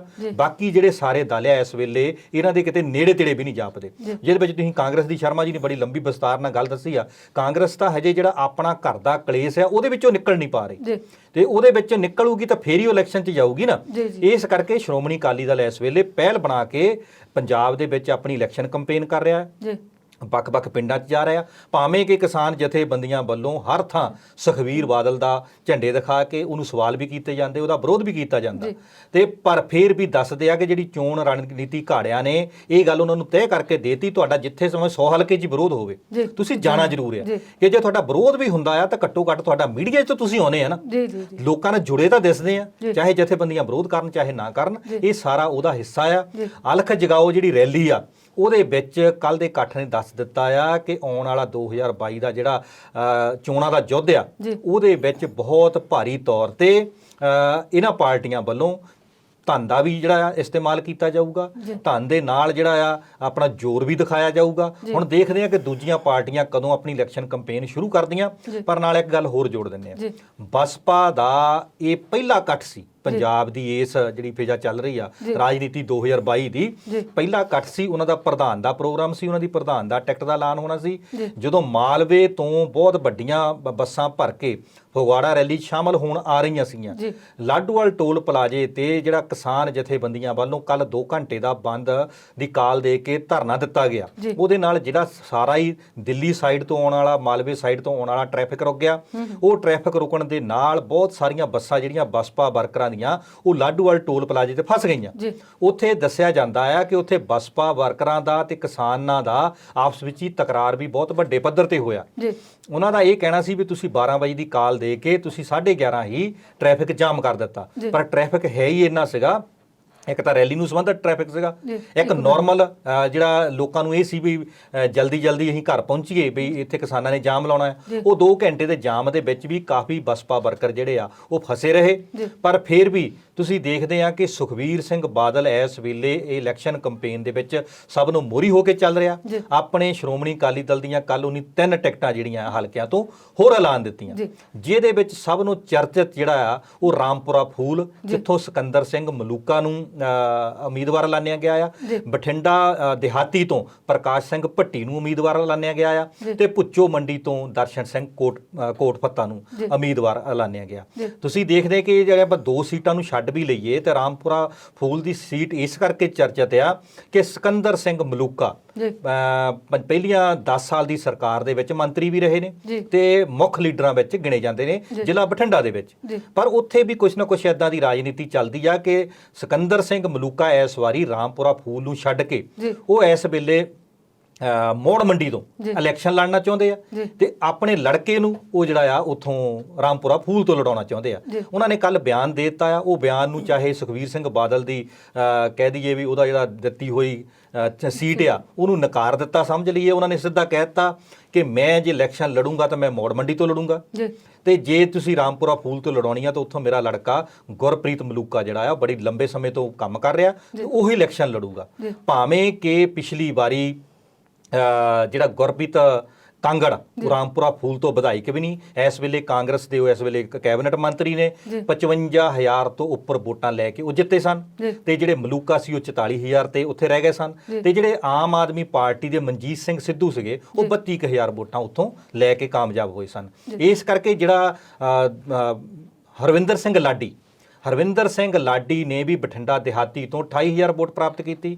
ਆਮ ਆਦਮੀ ਪਾਰਟੀ ਦੇ ਉਥੋਂ ਜਸਵੀਰ ਸਿੰਘ ਨੇ ਇੱਥੇ 52,000 ਵੋਟ ਪ੍ਰਾਪਤ ਕੀਤੀ ਤੇ ਅਕਾਲੀ ਦਲ ਨੇ 40,000 ਪ੍ਰਾਪਤ ਕੀਤੀ। ਇਸ ਤਰ੍ਹਾਂ ਲੱਗ ਰਿਹਾ ਆ ਕਿ ਆਉਣ ਵਾਲੇ ਦਿਨਾਂ ਦੇ ਵਿੱਚ ਜਿਸ ਤਰ੍ਹਾਂ ਮਾਲਵੇ ਦੀ ਰਾਜਨੀਤੀ ਗਰਮਾ ਰਹੀ ਆ, ਜਿਸ ਤਰ੍ਹਾਂ ਸਿਕੰਦਰ ਸਿੰਘ ਮਲੂਕਾ ਨੇ ਸੁਖਬੀਰ ਬਾਦਲ ਦੀ ਦਿੱਤੀ ਹੋਈ ਟਿਕਟ ਤੋਂ ਇਨਕਾਰੀ ਹੋ ਗਿਆ, ਤੇ ਲੱਗ ਰਿਹਾ ਕਿ ਇੱਕ ਉੱਥੇ ਧੜਾ ਇਦਾਂ ਦਾ ਵੀ ਆ ਜਿਹੜਾ ਬੀਬੀ ਹਰਸਿਮਰਤ ਕੌਰ ਬਾਦਲ ਦੇ ਨਾਲ ਉੱਥੇ ਵੀ ਲਗਾਓ ਰੱਖਦਾ ਹੈ। ਬੀਬੀ ਹਰਸਿਮਰਤ ਕੌਰ ਬਾਦਲ ਜਿਹੜੀ ਆ ਉਹ ਮੋੜ ਮੰਡੀ ਤੋਂ ਕਿਸੇ ਆਪਣੇ ਚਹੇਤੇ ਨੂੰ ਕਿਸੇ ਹੋਰ ਕੈਂਡੀਡੇਟ ਨੂੰ ਉਤਾਰਨਾ ਚਾਹੁੰਦੇ ਆ, ਇਸੇ ਕਰਕੇ ਸਿਕੰਦਰ ਸਿੰਘ ਮਲੂਕਾ ਨੂੰ ਜਿਹੜੀ ਆ ਰਾਮਪੁਰਾ ਦੀ ਸੀਟ ਦਿੱਤੀ ਗਈ ਆ। ਤੇ ਇਹ ਸਾਰੀ ਗੱਲਬਾਤ ਨੂੰ ਦੇਖਦੇ ਹੋਏ ਲੱਗ ਰਿਹਾ ਕਿ ਅਕਾਲੀ ਦਲ ਇਸ ਵੇਲੇ ਆ 2022 ਦੀ ਇਲੈਕਸ਼ਨ ਦੀ ਕੈਂਪੇਨ ਦੇ ਵਿੱਚ ਸਭ ਨੂੰ ਅੱਗੇ ਚੱਲ ਰਿਹਾ। ਜੀ ਅੰਮ੍ਰਿਤਪਾਲ ਸ਼ਰਮਾ ਜੀ, ਜਿਵੇਂ ਇਹਨਾਂ ਨੇ ਗੱਲ ਕੀਤੀ ਮਲੂਕਾ ਸਾਹਿਬ ਦੀ, ਮੋੜ ਮੰਡੀ ਤੋਂ ਉਹ ਟਿਕਟ ਚਾਹੁੰਦੇ ਨੇ ਹਨਾ ਖੁਦ, ਤੇ ਰਾਮਪੁਰਾ ਫੂਲ ਤੋਂ ਆਪਣੇ ਲਈ ਦੇ ਦਿੰਦੇ ਹੋ? ਚਲੋ ਠੀਕ ਹੈ, ਦੇਤੀ। ਦੇਖੋ ਗੱਲ ਇਦਾਂ ਆ, ਟਿਕਟ ਉਹ ਇਸ ਕਰਕੇ ਚਾਹੁੰਦੇ ਨੇ, ਉਹ ਅਕਾਲੀ ਦਲ ਦੇ ਹਾਲਾਤਾਂ ਤੋਂ ਬਹੁਤ ਚੰਗੀ ਤਰ੍ਹਾਂ ਜਾਣੂ ਨੇ। ਜਿੱਦਾਂ ਇਹਨਾਂ ਨੇ ਦੱਸਿਆ ਕਿ ਪਿਛਲੇ 10 ਸਾਲ ਉਹ ਮਿਨਿਸਟਰ ਵੀ ਰਹੇ,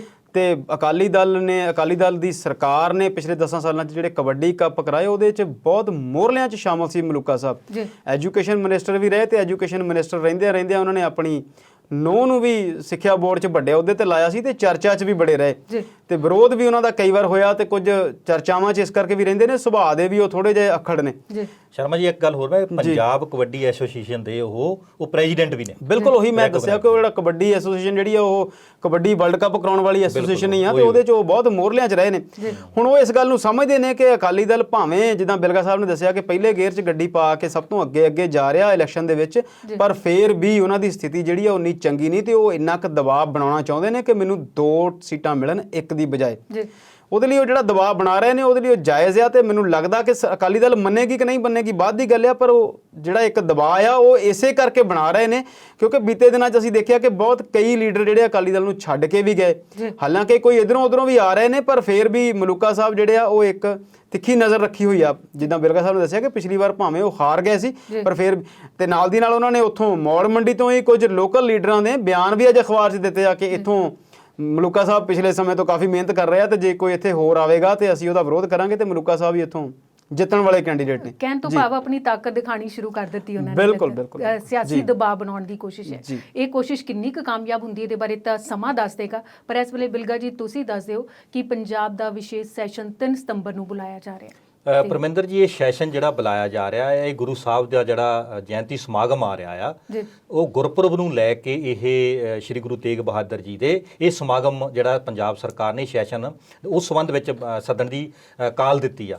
ਪਰ ਇਹਦੇ ਵਿੱਚ ਇੱਕ ਦਿਨ ਦੇ ਵਿੱਚ ਗੁਰੂ ਸਾਹਿਬ ਦੇ ਜੀਵਨ ਬਾਰੇ, ਗੁਰੂ ਸਾਹਿਬ ਦੀਆਂ ਸਿੱਖਿਆਵਾਂ ਨੂੰ ਲੈ ਕੇ ਕਿੱਡਾ ਕੁ ਵੱਡਾ ਸੈਸ਼ਨ, ਮਤਲਬ ਕਿੰਨੀਆਂ ਕੁ ਗੱਲਾਂ ਹੋ ਸਕਦੀਆਂ ਜੇ 117 ਐਮਐਲਏ ਨੇ ਗੁਰੂ ਸਾਹਿਬ ਦੇ ਜੀਵਨ ਤੇ ਕੋਈ 2-2 ਮਿੰਟ ਵੀ ਲੈਣੇ ਹੋਣ, 5-5 ਮਿੰਟ ਵੀ ਲੈਣੇ ਹੋਣ, ਤੇ ਕੀ ਇੱਕ ਦਿਨ ਦੇ ਵਿੱਚ ਗੁਰੂ ਸਾਹਿਬ ਦਾ ਜੀਵਨ ਦਾ ਜਿਹੜੀ ਵਿਆਖਿਆ ਕੀਤੀ ਜਾ ਸਕਦੀ ਹੈ। ਜੋ ਮਾਨਵਤਾ ਨੂੰ ਲੈ ਕੇ ਸ੍ਰੀ ਗੁਰੂ ਤੇਗ ਬਹਾਦਰ ਜੀ ਨੇ ਆਪਣਾ ਬਲੀਦਾਨ ਦਿੱਤਾ, ਦੂਸਰੇ ਧਰਮ ਦੀ ਰੱਖਿਆ ਕਰਦੇ ਹੋਏ ਜਾ ਕੇ ਆਪਣਾ ਬਲੀਦਾਨ ਦਿੱਤਾ, ਉਸ ਗੱਲ ਨੂੰ ਲੈ ਕੇ ਲੱਗ ਰਿਹਾ ਕਿ ਸੈਸ਼ਨ ਜਿਹੜਾ ਹੈ ਇਹ ਘੱਟੋ ਘੱਟ 1 ਹਫ਼ਤੇ ਦਾ ਚਾਹੀਦਾ ਸੀ, ਜਿਹਦੇ ਨਾਲ ਜਿਹੜੀ ਗੁਰੂ ਸਾਹਿਬਾਂ ਨੇ ਮਾਨਵਤਾ ਦੀ ਗੱਲ ਕੀਤੀ ਉਹ ਮਾਨਵਤਾ ਦੀ ਵੀ ਜਿਹੜੀ ਆ ਉਹ ਗੱਲ ਇਸ ਸੈਸ਼ਨ ਦੇ ਵਿੱਚ ਵਿਧਾਇਕਾਂ ਵੱਲੋਂ ਕੀਤੀ ਜਾਂਦੀ। ਕਿਉਂਕਿ ਕਹਿੰਦੇ ਨਹੀਂ ਕਣ-ਕਣ ਵਿੱਚ ਤਾਂ ਭਗਵਾਨ ਵਸਦਾ, ਕਣ-ਕਣ ਵਿੱਚ ਜਿਹੜੀ ਸ੍ਰਿਸ਼ਟੀ ਵਸਦੀ ਆ।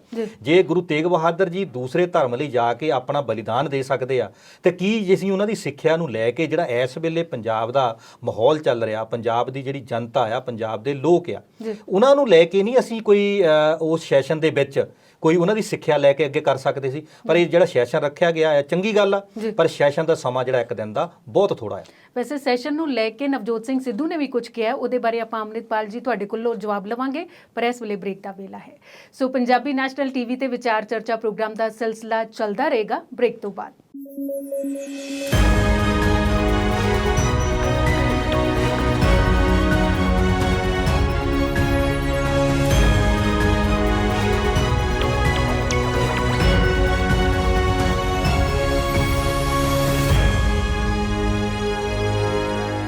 ਬ੍ਰੇਕ ਤੋਂ ਬਾਅਦ ਵਿਚਾਰ ਚਰਚਾ ਪ੍ਰੋਗਰਾਮ 'ਚ ਦਰਸ਼ਕਾਂ ਦਾ ਸਵਾਗਤ ਕਰਦੇ ਹਾਂ ਤੇ ਅੰਮ੍ਰਿਤਪਾਲ ਸ਼ਰਮਾ ਜੀ ਆਪਾਂ ਗੱਲ ਕਰਦੇ ਹਾਂ ਪੰਜਾਬ ਦੇ ਵਿਧਾਨ ਸਭਾ ਸੈਸ਼ਨ ਦੀ, ਜਿਹੜਾ 3 ਸਤੰਬਰ ਨੂੰ ਵਿਸ਼ੇਸ਼ ਤੌਰ ਤੇ ਸੱਦਿਆ ਗਿਆ। ਇਹਦੇ ਬਾਰੇ ਤਾਂ ਬਿਲਗਾ ਜੀ ਨੇ ਦੱਸ ਦਿੱਤਾ ਹੈ, ਪਰ ਸੈਸ਼ਨ ਨੂੰ ਲੈ ਕੇ ਨਵਜੋਤ ਸਿੰਘ ਸਿੱਧੂ ਨੇ ਵੀ ਕੁਝ ਆਖਿਆ।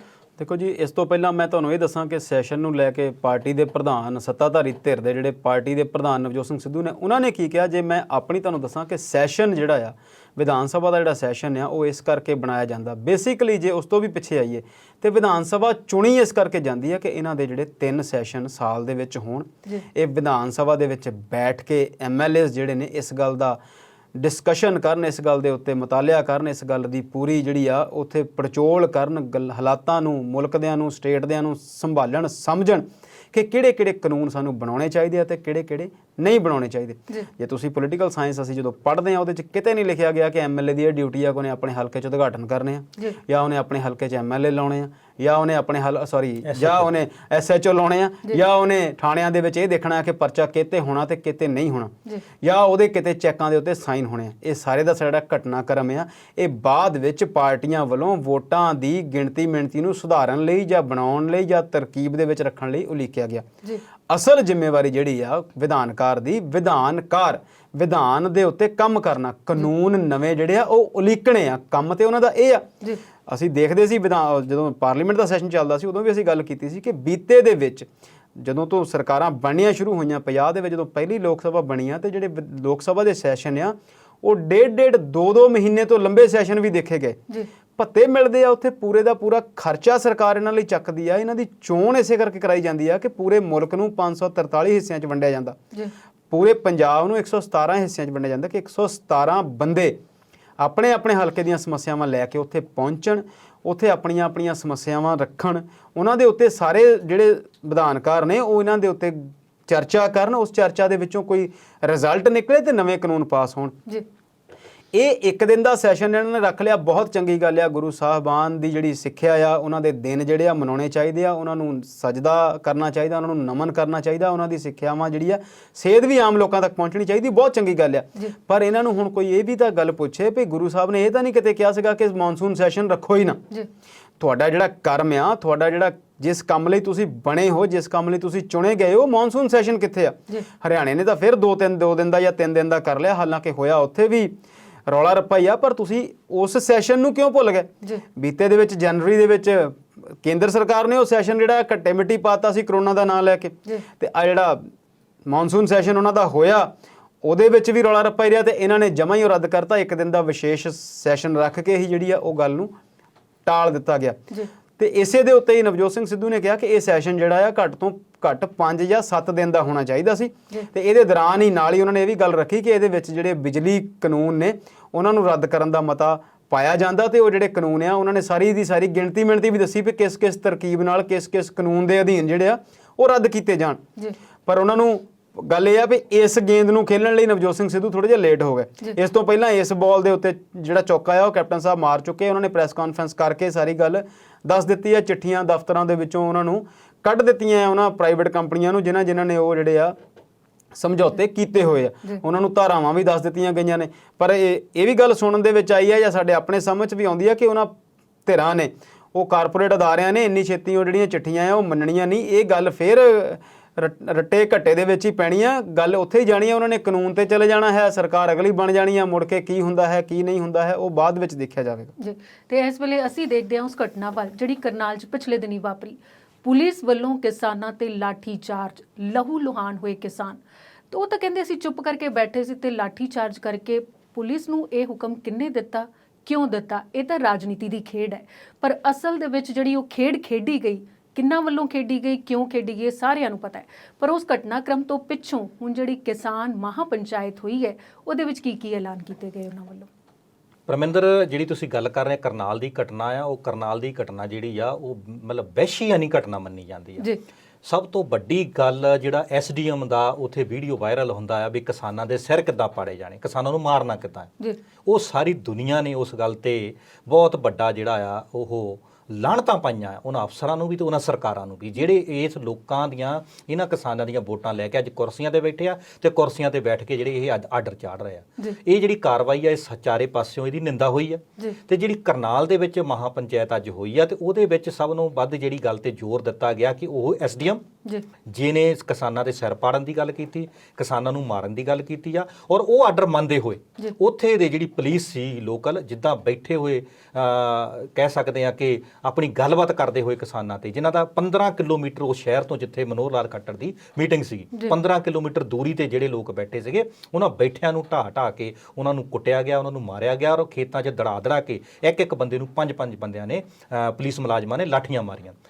ਉਹਦੇ ਲਈ ਜਿਹੜਾ ਮਹਾਪੰਚਾਇਤ ਅੱਜ ਹੋਈ ਆ ਉਹਦੇ ਵਿੱਚ ਸਭ ਤੋਂ ਵੱਡਾ ਫੈਸਲਾ ਇਹ ਕੀਤਾ ਗਿਆ ਕਿ ਜਿਹੜਾ ਇੱਕ ਕਿਸਾਨ ਵੀਰ ਉੱਥੇ ਸ਼ਹੀਦ ਹੋਇਆ ਹੈ ਉਹਦੇ ਪਰਿਵਾਰ ਨੂੰ 25 ਲੱਖ ਰੁਪਈਆ ਤੇ ਇੱਕ ਨੌਕਰੀ ਦਿੱਤੀ ਜਾਵੇ। ਉਸ ਤੋਂ ਬਾਅਦ ਜਿਹੜੇ ਫੱਟੜ ਹੋਏ ਕਿਸਾਨ ਆ ਉਹਨਾਂ ਨੂੰ 2-2 ਲੱਖ ਰੁਪਏ ਦਾ ਮੁਆਵਜ਼ਾ ਦਿੱਤਾ ਜਾਵੇ।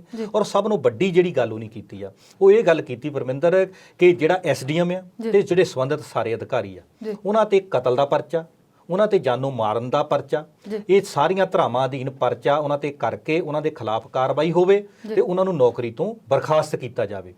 ਔਰ ਜੇ ਇਹਨਾਂ ਗੱਲਾਂ ਨੂੰ ਲੈ ਕੇ ਸਰਕਾਰ ਕੋਈ ਪਹਿਲ ਕਦਮੀ ਨਹੀਂ ਕਰਦੀ ਜਾਂ ਸਰਕਾਰ ਜਿਹੜੀ ਆ ਉਹ ਇਸ ਗੱਲਾਂ ਨੂੰ ਲੈ ਕੇ ਓਵੇਸਲੀ ਹੋ ਜਾਂਦੀ ਆ ਤੇ ਉਹਨਾਂ ਨੇ ਨਾਲ ਹੀ ਇੱਕ ਕਾਲ ਦੇ ਦਿੱਤੀ ਆ ਕਿ 6 ਸਤੰਬਰ ਤੱਕ ਅਸੀਂ ਵੇਟ ਕਰਾਂਗੇ, ਉਦੋਂ ਤੱਕ ਦਾ ਅਲਟੀਮੇਟਮ ਹੈ, ਔਰ 7 ਤਰੀਕ ਨੂੰ ਜਿਹੜਾ ਹੈ ਪੂਰਾ ਹਰਿਆਣਾ ਅਸੀਂ ਬੰਦ ਕਰਾਂਗੇ ਔਰ ਸਰਕਾਰ ਦੇ ਖਿਲਾਫ ਵੱਡਾ ਵਿਦਰੋਹ ਹੋਊਗਾ।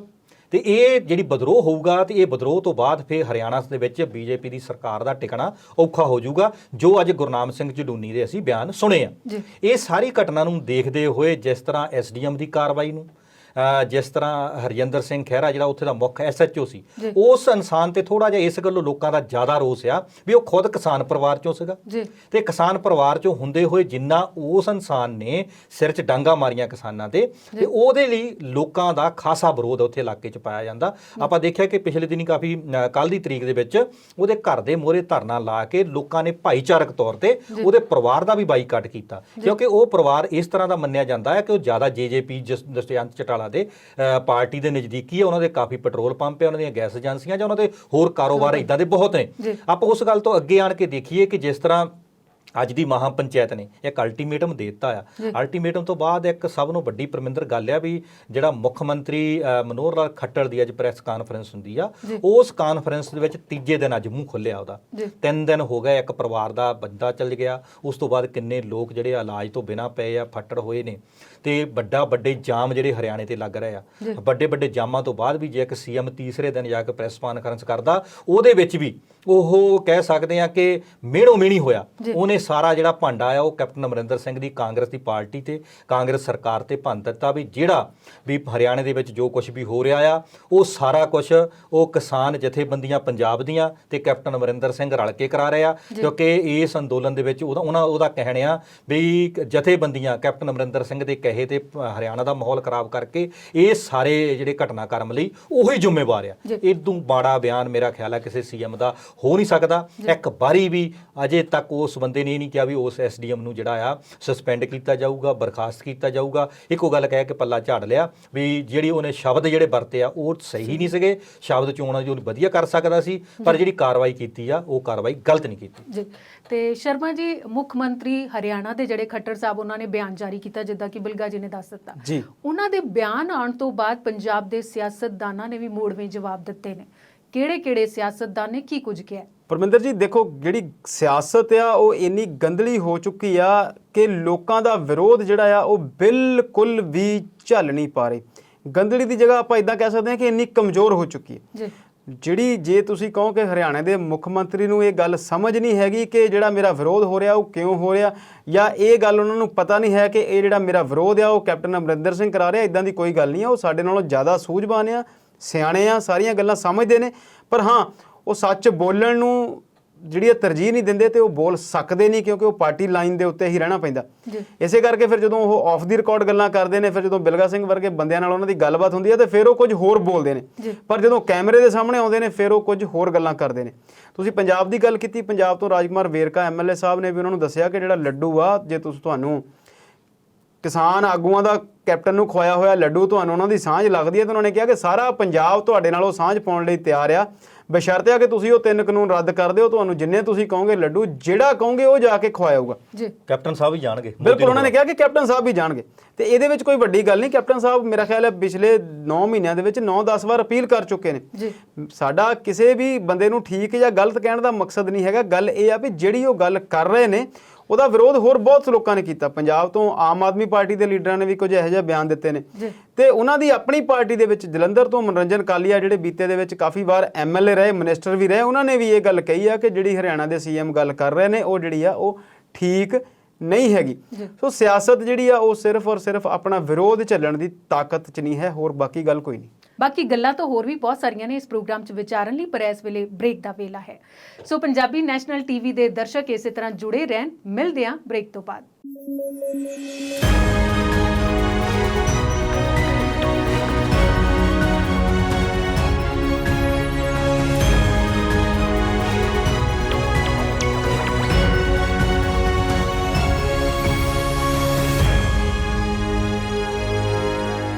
ਵਕਫੇ ਤੋਂ ਬਾਅਦ ਵਿਚਾਰ ਚਰਚਾ ਪ੍ਰੋਗਰਾਮ ਦੇ ਆਖਰੀ ਹਿੱਸੇ 'ਚ ਦਰਸ਼ਕਾਂ ਦਾ ਸਵਾਗਤ ਕਰਦੇ ਹਾਂ ਤੇ ਗੱਲ ਅੰਮ੍ਰਿਤਪਾਲ ਸ਼ਰਮਾ ਜੀ ਤੁਹਾਡੇ ਤੋਂ ਸ਼ੁਰੂ ਕਰਦੇ ਹਾਂ ਜੀ।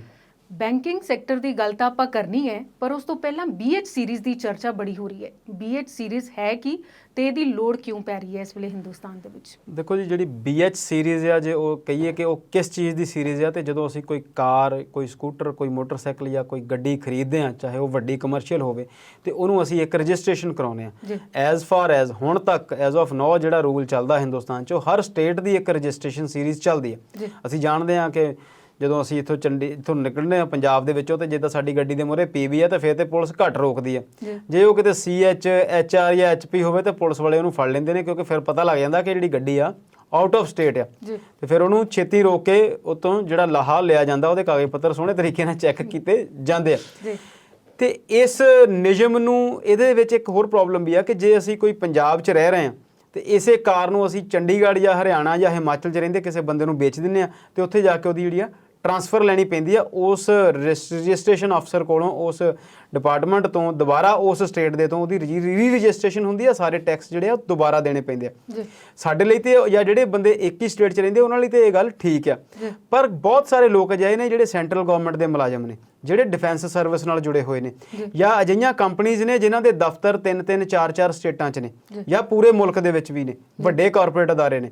ਉਹਨਾਂ ਲਈ ਇਹ ਗੱਲ ਸਮੱਸਿਆ ਆਉਂਦੀ ਹੈ ਵੀ ਜਦੋਂ ਕੋਈ ਉਹ ਗੱਡੀ ਇੱਥੇ ਭੇਜਦੇ ਨੇ, ਉਸ ਮੁਲਾਜ਼ਮ ਦਾ ਤਬਾਦਲਾ ਹੋ ਜਾਂਦਾ ਜਿਹਨੂੰ ਗੱਡੀ ਦਿੱਤੀ ਗਈ ਨਾ, ਫਿਰ ਜਦੋਂ ਕਿਤੇ ਹੋਰ ਜਾਂਦਾ ਉਹ, ਚਾਹੇ ਉਹ ਪੰਜਾਬ ਦਾ ਕੋਈ ਬੈਂਕ ਮੈਨੇਜਰ ਹੈ, ਜਦੋਂ ਉੜੀਸਾ ਚੱਲ ਜਾਂਦਾ, ਤੇ ਉਹਦੇ ਲਈ ਇਹ ਸਮੱਸਿਆ ਆਉਂਦੀ ਹੈ। ਇਸ ਚੀਜ਼ ਨੂੰ ਲੈ ਕੇ ਇੱਕ ਨਵੀਂ ਸੀਰੀਜ਼ ਸ਼ੁਰੂ ਕਰ ਦਿੱਤੀ ਗਈ ਹੈ, ਜਿਹਦਾ ਸੀਰੀਜ਼ ਦਾ ਨਾਮ ਹੈਗਾ BH ਸੀਰੀਜ਼। BH ਤੋਂ ਮਤਲਬ ਉਹ ਭਾਰਤ ਹੋ ਗਿਆ। ਦੇਖੋ IN ਨਹੀਂ ਕੀਤਾ ਆਪਾਂ, ਇੰਡੀਆ ਨਹੀਂ ਕੀਤਾ, BH ਤੋਂ ਭਾਰਤ ਕਰ ਦਿੱਤਾ। ਇਹ ਸੀਰੀਜ਼ ਜਿਹੜੀ ਆ, ਕਿਉਂਕਿ ਹੁਣ ਵਾਹਨ ਜਿਹੜੇ 2 ਵੀਲਰ ਜਾਂ 4 ਵੀਲਰ ਆ, ਉਹਨਾਂ ਦੀ ਗਿਣਤੀ ਬਹੁਤ ਵੱਧ ਗਈ ਆ ਤੇ ਨੰਬਰ ਵੀ ਵੱਡੇ ਹੋ ਗਏ। ਛੋਟੇ ਨੰਬਰਾਂ ਦੀ ਕਹਾਣੀ ਅਸੀਂ ਪੰਜਾਬ 'ਚ ਜਾਣਦੇ ਹਾਂ ਕਿ ਜਿਹੜੇ ਛੋਟੇ ਨੰਬਰ ਆ, ਨਿੱਕੇ ਨੰਬਰ ਤੇ ਮਹਿੰਗੀਆਂ ਗੱਡੀਆਂ, ਉਹ ਗਾਣਿਆਂ 'ਚ ਵੀ ਅਸੀਂ ਸੁਣਦੇ ਹਾਂ, ਤੇ ਉਹ ਵਿਕਦੇ ਵੀ ਬਹੁਤ ਮਹਿੰਗੇ ਸੀ।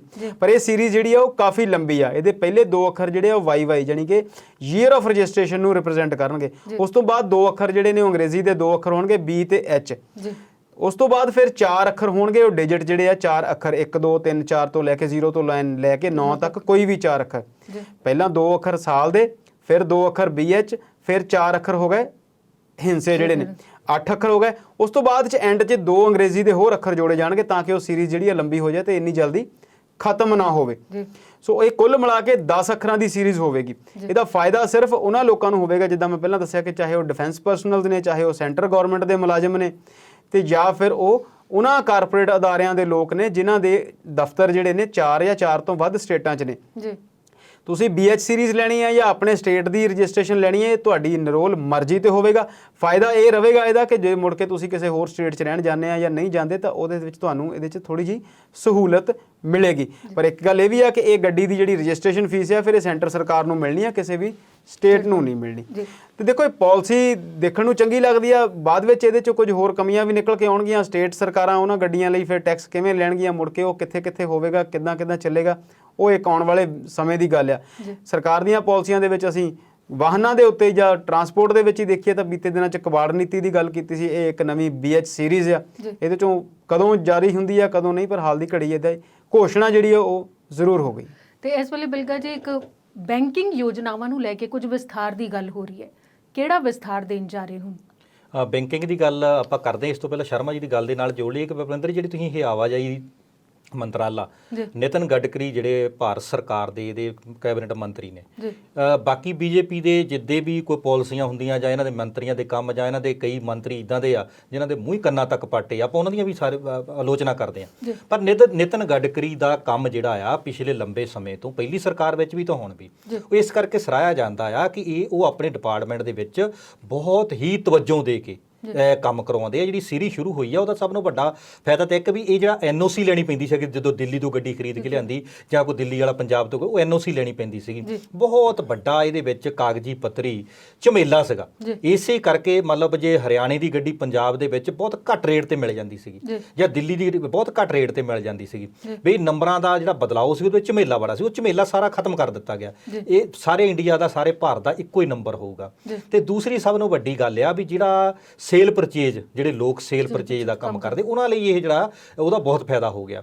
ਤੀਸਰਾ ਜਿਹੜਾ ਸੀਗਾ, ਜਦੋਂ ਇਹ ਨੰਬਰ ਲੱਗੇ ਹੋਣਗੇ ਤਾਂ ਇਹਦੀ ਭਾਰਤ ਦੇ ਵਿੱਚ ਇੱਕੋ ਜਿਹੀ ਵੈਲਿਊ ਹੋਊਗੀ। ਤੇ ਉਸ ਤੋਂ ਬਾਅਦ ਜਿਹੜਾ ਚੋਰੀ ਹੋਣ ਦਾ, ਜਿਹੜਾ ਗੱਡੀਆਂ ਦਾ ਜਿਹੜਾ ਕਾਰੋਬਾਰ ਆ, ਜਾਂ ਇਹ ਚੋਰੀ ਹੋਣ ਦਾ ਜਿੰਨਾ ਵੀ ਸਿਸਟਮ ਆਪਾਂ ਦੇਖਦੇ, ਗੱਡੀਆਂ ਇੱਕ ਸਟੇਟ ਤੋਂ ਚੋਰੀ ਹੋਈ, ਦੂਜੀ ਤੀਜੀ ਸਟੇਟ ਜਾ ਕੇ ਉੱਥੇ ਦਾ ਕੋਈ ਨੰਬਰ ਲੱਗ ਕੇ ਜਦੋਂ ਵੀ ਉਹ ਗੱਡੀ ਆ ਉਹ ਕਿਤੇ ਨਾ ਕਿਤੇ ਵਿਕ ਜਾਂਦੀਆਂ ਸੀਗੀਆਂ। ਇਹ ਸਾਰੀਆਂ ਗੱਲਾਂ ਦਾ ਜਿਹੜਾ ਇਸ ਮੰਤਰਾਲੇ ਵੱਲੋਂ ਜਿਹੜਾ ਕੋਈ ਉਦਮ ਕੀਤਾ ਗਿਆ। ਬਾਕੀ ਜਿਹੜੀਆਂ ਕਮੀਆਂ ਆ ਉਹ ਤਾਂ ਜਦੋਂ ਆਉਣ ਵਾਲਾ ਸਮਾਂ ਆਊਗਾ, ਜਦੋਂ ਲੋਕ ਵਰਤਣਗੇ, ਵਿਚਰਨਗੇ, ਫੇਰ ਪਤਾ ਲੱਗੂਗਾ। ਪਰ ਇਹ ਉਦਮ ਜਿਹੜਾ ਭਾਰਤ ਸਰਕਾਰ ਦਾ ਇਹ ਚੰਗਾ ਆ। ਹੁਣ ਤੁਸੀਂ ਜਿਹੜੇ ਬੈਂਕਿੰਗ ਸੈਕਟਰ ਦੀ ਗੱਲ, ਉਹਦੇ ਵਿੱਚ ਵੀ ਕੁਝ ਸੁਧਾਰ ਕਰਕੇ, ਜਿਸ ਤਰ੍ਹਾਂ ਆਪਾਂ ਦੇਖਿਆ ਸੀ ਕਿ ਜਿਉਂ ਦੀ ਮੋਦੀ ਸਰਕਾਰ ਆਈ ਆ, ਪਹਿਲਾਂ ਤਾਂ ਉਹਨਾਂ ਨੇ ਜਿੱਦਾਂ ਹੌਲੀ-ਹੌਲੀ ਸਰਕਾਰੀ ਅਦਾਰੇ ਸਾਰੇ ਵੇਚਣੇ ਸ਼ੁਰੂ ਕੀਤੇ ਤਾਂ ਵੇਚਣ ਤੋਂ ਬਾਅਦ ਫਿਰ ਉਹਨੇ ਹੌਲੀ-ਹੌਲੀ ਜਿਹੜੀਆਂ ਬੈਂਕਾਂ ਵੀ ਸੀਗੀਆਂ, ਬੈਂਕਾਂ ਦੇ ਵੀ ਆਪਸ ਵਿੱਚ ਹੀ ਜਿਹੜੇ ਆ ਰਲੇਵੇਂ ਕੀਤੇ।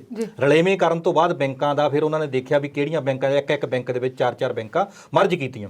ਬੜਾ ਜਿਹੜੇ ਬੈਂਕਿੰਗ ਜਿਹੜੇ ਅਧਿਕਾਰੀ ਸੀ, ਬੈਂਕਿੰਗ ਮੁਲਾਜ਼ਮ ਸੀ, ਪਹਿਲੇ ਸ਼ੁਰੂਆਤੀ ਦੌਰ 'ਚ ਉਹਨੇ ਬੜਾ ਵਿਰੋਧ ਕੀਤਾ। ਪਰ ਆਪਾਂ ਨੂੰ ਦੇਖ ਰਹੇ ਹਾਂ ਕਿ ਜਿਸ ਤਰ੍ਹਾਂ ਪ੍ਰਾਈਵੇਟ ਅਦਾਰਿਆਂ ਦੀਆਂ ਬੈਂਕਾਂ ਦੀ ਜਿੱਦਾਂ ਇਜਾਰੇਦਾਰੀ ਵੱਧਦੀ ਜਾਂਦੀ ਆ ਤੇ ਉਹ ਗੌਰਮੈਂਟ ਦੀਆਂ ਜਿਹੜੀਆਂ ਬੈਂਕਾਂ ਸੀ ਉਹਨਾਂ ਨੂੰ ਇਕੱਠੀਆਂ ਕਰਕੇ ਜਿਹੜਾ ਸੀਗਾ ਉਹਨਾਂ ਨੇ ਮੋਦੀ ਸਰਕਾਰ ਨੇ ਇੱਕ ਡੱਬੇ 'ਚ ਬੰਦ ਕਰ ਲਿਆ। ਪਰ ਜੇ ਆਪਾਂ ਕਹਿ ਦਈਏ ਵੀ ਉਹ 4 ਬੈਂਕਾਂ ਦਾ ਰਲ ਕੇ ਇੱਕ ਥਾਂ ਕੰਮ ਆ ਗਿਆ, ਮੁਲਾਜ਼ਮ ਤਾਂ ਹੁਣ ਵੀ ਬੈਂਕਾਂ 'ਚ ਨਹੀਂਗੇ, ਭਰਤੀ ਬਹੁਤ ਘਟ ਗਈ ਆ। ਇੱਕ ਬੈਂਕ ਜਿੱਥੇ 10 ਦਾ ਮੁਲਾਜ਼ਮ ਦੀ ਲੋੜ ਆ ਉੱਥੇ 3 ਮੁਲਾਜ਼ਮ ਬੈਠੇ ਆ। ਇਹ ਸਾਰੀ ਚੀਜ਼ਾਂ ਨੂੰ ਦੇਖਦੇ ਹੋਏ ਸਰਕਾਰ ਨੇ ਹੁਣ ਇੱਕ ਹੋਰ ਨਵੀਂ ਜਿਹੜੀ ਸਕੀਮ ਲਾਂਚ ਕੀਤੀ ਆ ਕਿ ਜਿਹੜੀਆਂ ਰਿਟੇਲ ਛੋਟੀਆਂ ਬੈਂਕਾਂ ਆ, ਉਹ ਰਿਟੇਲ ਬੈਂਕਾਂ ਜਿੱਥੇ 에ਅਰਪੋਰਟ ਤੋਂ ਲੈ ਕੇ ਬੱਸ ਸਟੈਂਡਾਂ ਤੇ ਰੇਲਵੇ ਸਟੇਸ਼ਨਾਂ ਤੇ ਜਿਹੜੇ ਮਾਲ ਹੈਗੇ ਬਣੇ ਹੋਏ ਆ ਉਹਨਾਂ ਦੇ ਵਿੱਚ ਜਿੱਥੇ ਵੀ ਜਨਤਕ ਪਲੇਸ ਹੈਗੀ ਆ, ਰਿਟੇਲ ਬੈਂਕਾਂ ਦੀ ਜਿਹੜੀ ਸਾਰੀ ਸਹੂਲਤ ਆ ਉਹ ਉੱਥੇ ਦਿੱਤੀ ਜਾਊਗੀ। ਚਾਹੇ ਤੁਸੀਂ PF ਕਢਾਉਣਾ ਆ, ਚਾਹੇ ਕੋਈ ਕੈਸ਼ ਬਾਈ ਕੈਸ਼ ਤੁਸੀਂ ਕੋਈ ਲੋਨ ਲੈਣਾ ਆ, ਉਹਨੂੰ ਇੱਦਾਂ ਡਿਜੀਟਾਈਲੇਸ਼ਨ ਕਰ ਦਿੱਤੀ ਆ ਕਿ ਆਮ ਜਿਹੜਾ ਰਿਟੇਲ ਜਿਹੜਾ ਲੋਕ ਹੈ ਜਿਨ੍ਹਾਂ ਦੀਆਂ ਲਾਈਨਾਂ ਜਾ ਕੇ ਬੈਂਕਾਂ ਦੇ ਵਿੱਚ ਲਾਈਨਾਂ ਲੱਗਦੀਆਂ ਆ ਜਾਂ ਬੈਂਕ ਦੇ ਵਿੱਚ ਜਾਣ ਦਾ ਹੀ ਟਾਈਮ ਹੈ ਨਹੀਂਗਾ, ਤੁਸੀਂ ਕਿਤੇ ਵੀ ਜਾਂਦੇ ਹੋਵੋਗੇ ਭਾਰਤ ਦੇ ਹਿੱਸੇ ਦੇ ਵਿੱਚ, ਕਿਤੇ ਵੀ ਤੁਹਾਨੂੰ GT ਰੋਡ ਤੇ ਜਾਂਦਿਆਂ ਨੂੰ ਤੁਹਾਨੂੰ ਰਿਟੇਲ ਬੈਂਕਿੰਗ ਦੀ ਜਿਹੜੀ ਸਹੂਲਤ ਆ ਉਹ ਭਾਰਤ ਸਰਕਾਰ ਵੱਲੋਂ ਬਹੁਤ ਜ਼ਿਆਦਾ ਇਸ ਵੇਲੇ ਲਾਗੇ ਦਿੱਤੀ ਜਾਊਗੀ। ਦੇਖਦੇ ਆ ਕਿ ਇਸ ਚੀਜ਼ ਦਾ ਆਉਣ ਵਾਲੇ ਸਮੇਂ 'ਚ ਕਿੰਨਾ ਕੁ ਫਾਇਦਾ ਹੁੰਦਾ ਆ ਜਾਂ ਨਹੀਂ ਫਾਇਦਾ ਹੁੰਦਾ। ਜੀ ਸ਼ਰਮਾ ਜੀ, ਤੁਸੀਂ ਇਹਦੇ ਵਿੱਚ ਕੁਝ ਸ਼ਾਮਿਲ ਕਰਨਾ ਚਾਹੋ ਆਪਣੇ ਵਿਚਾਰ ਤਾਂ? ਦੇਖੋ, ਬਿਲਕੁਲ ਬਿਲਗਾ ਸਾਹਿਬ ਨੇ ਸਹੀ ਦੱਸਿਆ ਕਿ ਰਲੇਵੇਂ ਹੋਣ ਤੋਂ ਬਾਅਦ ਵੀ ਜਿਹੜੇ ਮੁਲਾਜ਼ਮ ਆ ਉਹ ਪੂਰੇ ਨਹੀਂ ਹੋ ਰਹੇ ਤੇ ਇੱਥੇ ਵੀ ਸਰਕਾਰ ਆਪਣੀ ਜ਼ਿੰਮੇਵਾਰੀ ਤੋਂ ਪਿੱਛਾ ਛਡਾਉਣਾ ਚਾਹ ਰਹੀ ਹੈ। ਜੀ ਕਿਓਸਕ ਜਿਹੜੇ ਆ ਛੋਟੇ ਜਿਹੜੇ ਬੂਥ ਟਾਈਪ ਨੇ ਜਾਂ ATM ਨੇ ਜਾਂ ਕੁਝ ਹੋਰ ਸਿਸਟਮ ਨੇ, ਕੰਪਿਊਟਰ ਲਾ ਕੇ ਇਹਨਾਂ ਚੀਜ਼ਾਂ ਦੇ ਕਿਓਸਕ ਬਣਾਤੇ ਜਾਣੇ ਨੇ ਜਿੱਥੇ ਤੁਸੀਂ ਆਪਣੀਆਂ ਛੋਟੀਆਂ-ਮੋਟੀਆਂ ਬੈਂਕਿੰਗ ਨਾਲ ਸੰਬੰਧਿਤ ਲੋੜਾਂ ਜਿਹੜੀਆਂ ਉਹ ਪੂਰੀਆਂ ਕਰ ਸਕੋਗੇ।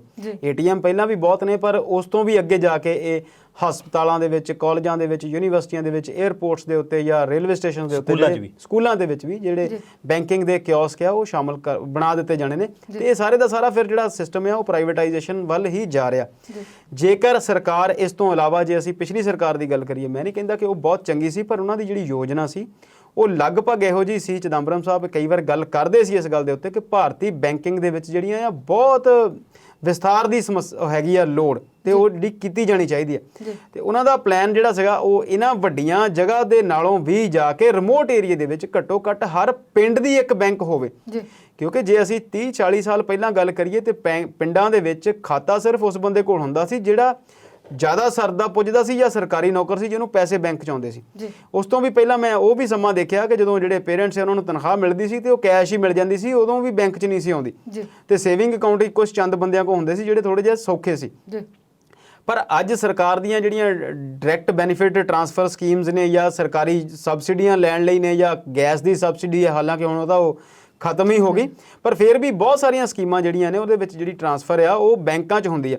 ਡਿਜੀਟਾਈਜੇਸ਼ਨ ਹੈ ਜਾਂ ਹਰ ਬੰਦੇ ਦਾ ਖਾਤਾ ਆ, ਜਨ ਧਨ ਯੋਜਨਾ ਆ ਜਾਂ ਰਾਸ਼ਨ ਕਾਰਡ ਨਾਲ ਜੁੜੀਆਂ ਹੋਈਆਂ ਜਿਹੜੀਆਂ ਸਕੀਮਾਂ ਆ ਉਹਦੇ ਲਈ ਹਰ ਬੰਦੇ ਕੋਲ ਬੈਂਕ ਅਕਾਊਂਟ ਆ ਤੇ ਉਹ ਸਮੱਸਿਆਵਾਂ ਜਿਹੜੀਆਂ ਤੁਸੀਂ ਉਹ ਪ੍ਰਾਈਵੇਟਾਈਜੇਸ਼ਨ ਦੇ ਨਾਲ ਵੀ ਤਾਂ ਹੱਲ ਕਰਦੇ ਆ। ਜੇ ਤੁਸੀਂ ਹਰ ਇੱਕ ਪਿੰਡ ਤੱਕ ਇੱਕ ਬੈਂਕ ਨੂੰ ਪਹੁੰਚਾ ਦਿਓ ਤੇ ਉਹ ਜ਼ਿਆਦਾ ਚੰਗਾ ਹੁੰਦਾ। ਪਰ ਕਿਉਂਕਿ ਇਹਨਾਂ ਦਾ ਜਿਹੜਾ ਮਸਲਾ ਆ ਉਹ ਸਿਰਫ ਇਸ ਗੱਲ ਨਾਲ ਹੱਲ ਹੁੰਦਾ ਆ ਕਿ ਕਾਰਪੋਰੇਟਸ ਅਦਾਰੇ ਕਿੱਦਾਂ ਖੁਸ਼ ਹੁੰਦੇ ਆ, ਇੰਟਰਨੈਸ਼ਨਲ ਮਨੀ ਫੰਡ, ਮੋਨੇਟਰੀ ਫੰਡ ਜਿਹੜਾ IMF ਆ ਉਹਦੀਆਂ ਪਾਲਿਸੀਆਂ ਕਿੱਦਾਂ ਆਮ ਲੋਕਾਂ ਤੱਕ ਪਹੁੰਚਦੀਆਂ ਆ ਤੇ ਵਰਲਡ ਬੈਂਕ ਤੋਂ ਤੁਹਾਨੂੰ ਜਿਹੜੇ ਲੋਨ ਆ ਉਹ ਕਿੱਦਾਂ ਮਿਲਣੇ ਆ, ਕਿਉਂਕਿ ਉਹ ਇਸ ਚੱਕਰ ਦੇ ਵਿੱਚ ਹੀ ਨੇ ਕਿ ਇੱਥੇ ਕੋਈ ਵੀ ਬਹੁਤਾ ਵਿਸਤਾਰ ਜਾਂ ਬਹੁਤੇ ਵਿਕਾਸ ਦੀ ਲੋੜ ਨਹੀਂ ਹੈਗੀ। ਲੋੜ ਸਿਰਫ ਜਿਹੜੀ ਆ ਉਹ ਇਸ ਗੱਲ ਦੀ ਆ ਕਿ ਕਾਰਪੋਰੇਸ਼ਨਸ ਨੂੰ, ਕਾਰਪੋਰੇਟ ਸੈਕਟਰ ਨੂੰ ਜਿਹੜਾ ਆ ਉਹ ਵਧਾਵਾ ਕਿੱਦਾਂ ਮਿਲੇ। ਜੀ ਇਸ ਵੇਲੇ ਤੁਸੀਂ ਬੈਂਕਾਂ ਦੀ ਗੱਲ ਕੀਤੀ ਤੇ ਮੈਂ ਪੜ੍ਹ ਰਹੀ ਸੀ ਹਿੰਦੁਸਤਾਨ ਦੇ ਵਿੱਚ ਭਿਖਾਰੀਆਂ ਨੇ ਵੀ ਆਪਣਾ ਇੱਕ ਬੈਂਕ ਬਣਾ ਲਿਆ ਤੇ 2000 ਰੁਪਏ ਦਾ ਉਹ ਲੋਨ ਦਿੰਦੇ ਨੇ ਜਿਹੜੇ ਲੋੜਵੰਦ ਨੇ ਤੇ ਬੜਾ ਸੋਹਣਾ ਸਿਸਟਮ ਉਹਨਾਂ ਨੇ ਚਲਾਇਆ ਹੋਇਆ।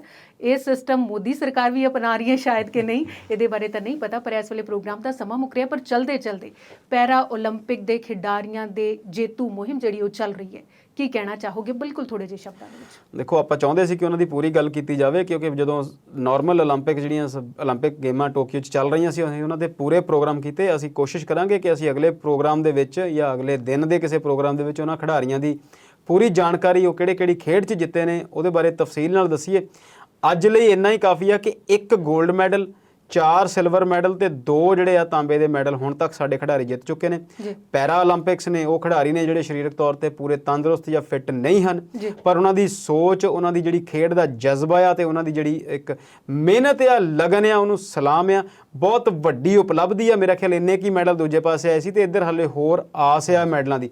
ਤੇ ਇਹ ਉਹਨਾਂ ਲੋਕਾਂ ਨੂੰ, ਆਮ ਲੋਕਾਂ ਵਰਗਾ ਜੀਵਨ ਜੀਣ ਦੀ ਪ੍ਰੇਰਣਾ ਵੀ ਆ ਕਿ ਜਿਹੜੇ ਲੋਕ ਅਸੀਂ ਕਈ ਵਾਰ ਸੋਚਦੇ ਹਾਂ ਕਿ ਮੈਂ ਤੇ ਆ ਕਰ ਨਹੀਂ ਸਕਦਾ, ਮੇਰੇ 'ਚ ਤੇ ਆ ਕਮੀਆਂ ਆ, ਪਰ ਜਿੱਦਾਂ ਅਸੀਂ ਅਕਸਰ ਕਹਿੰਦੇ ਆ ਜਾਂ ਇੱਕ ਕਹਾਵਤ ਸੁਣਦੇ ਆ ਕਿ ਜੀਵ ਜਿਹੜੀ ਆ ਟੁੱਟੇ ਦੰਦ ਥੱਲੇ ਹੀ ਜਾਂਦੀ ਆ।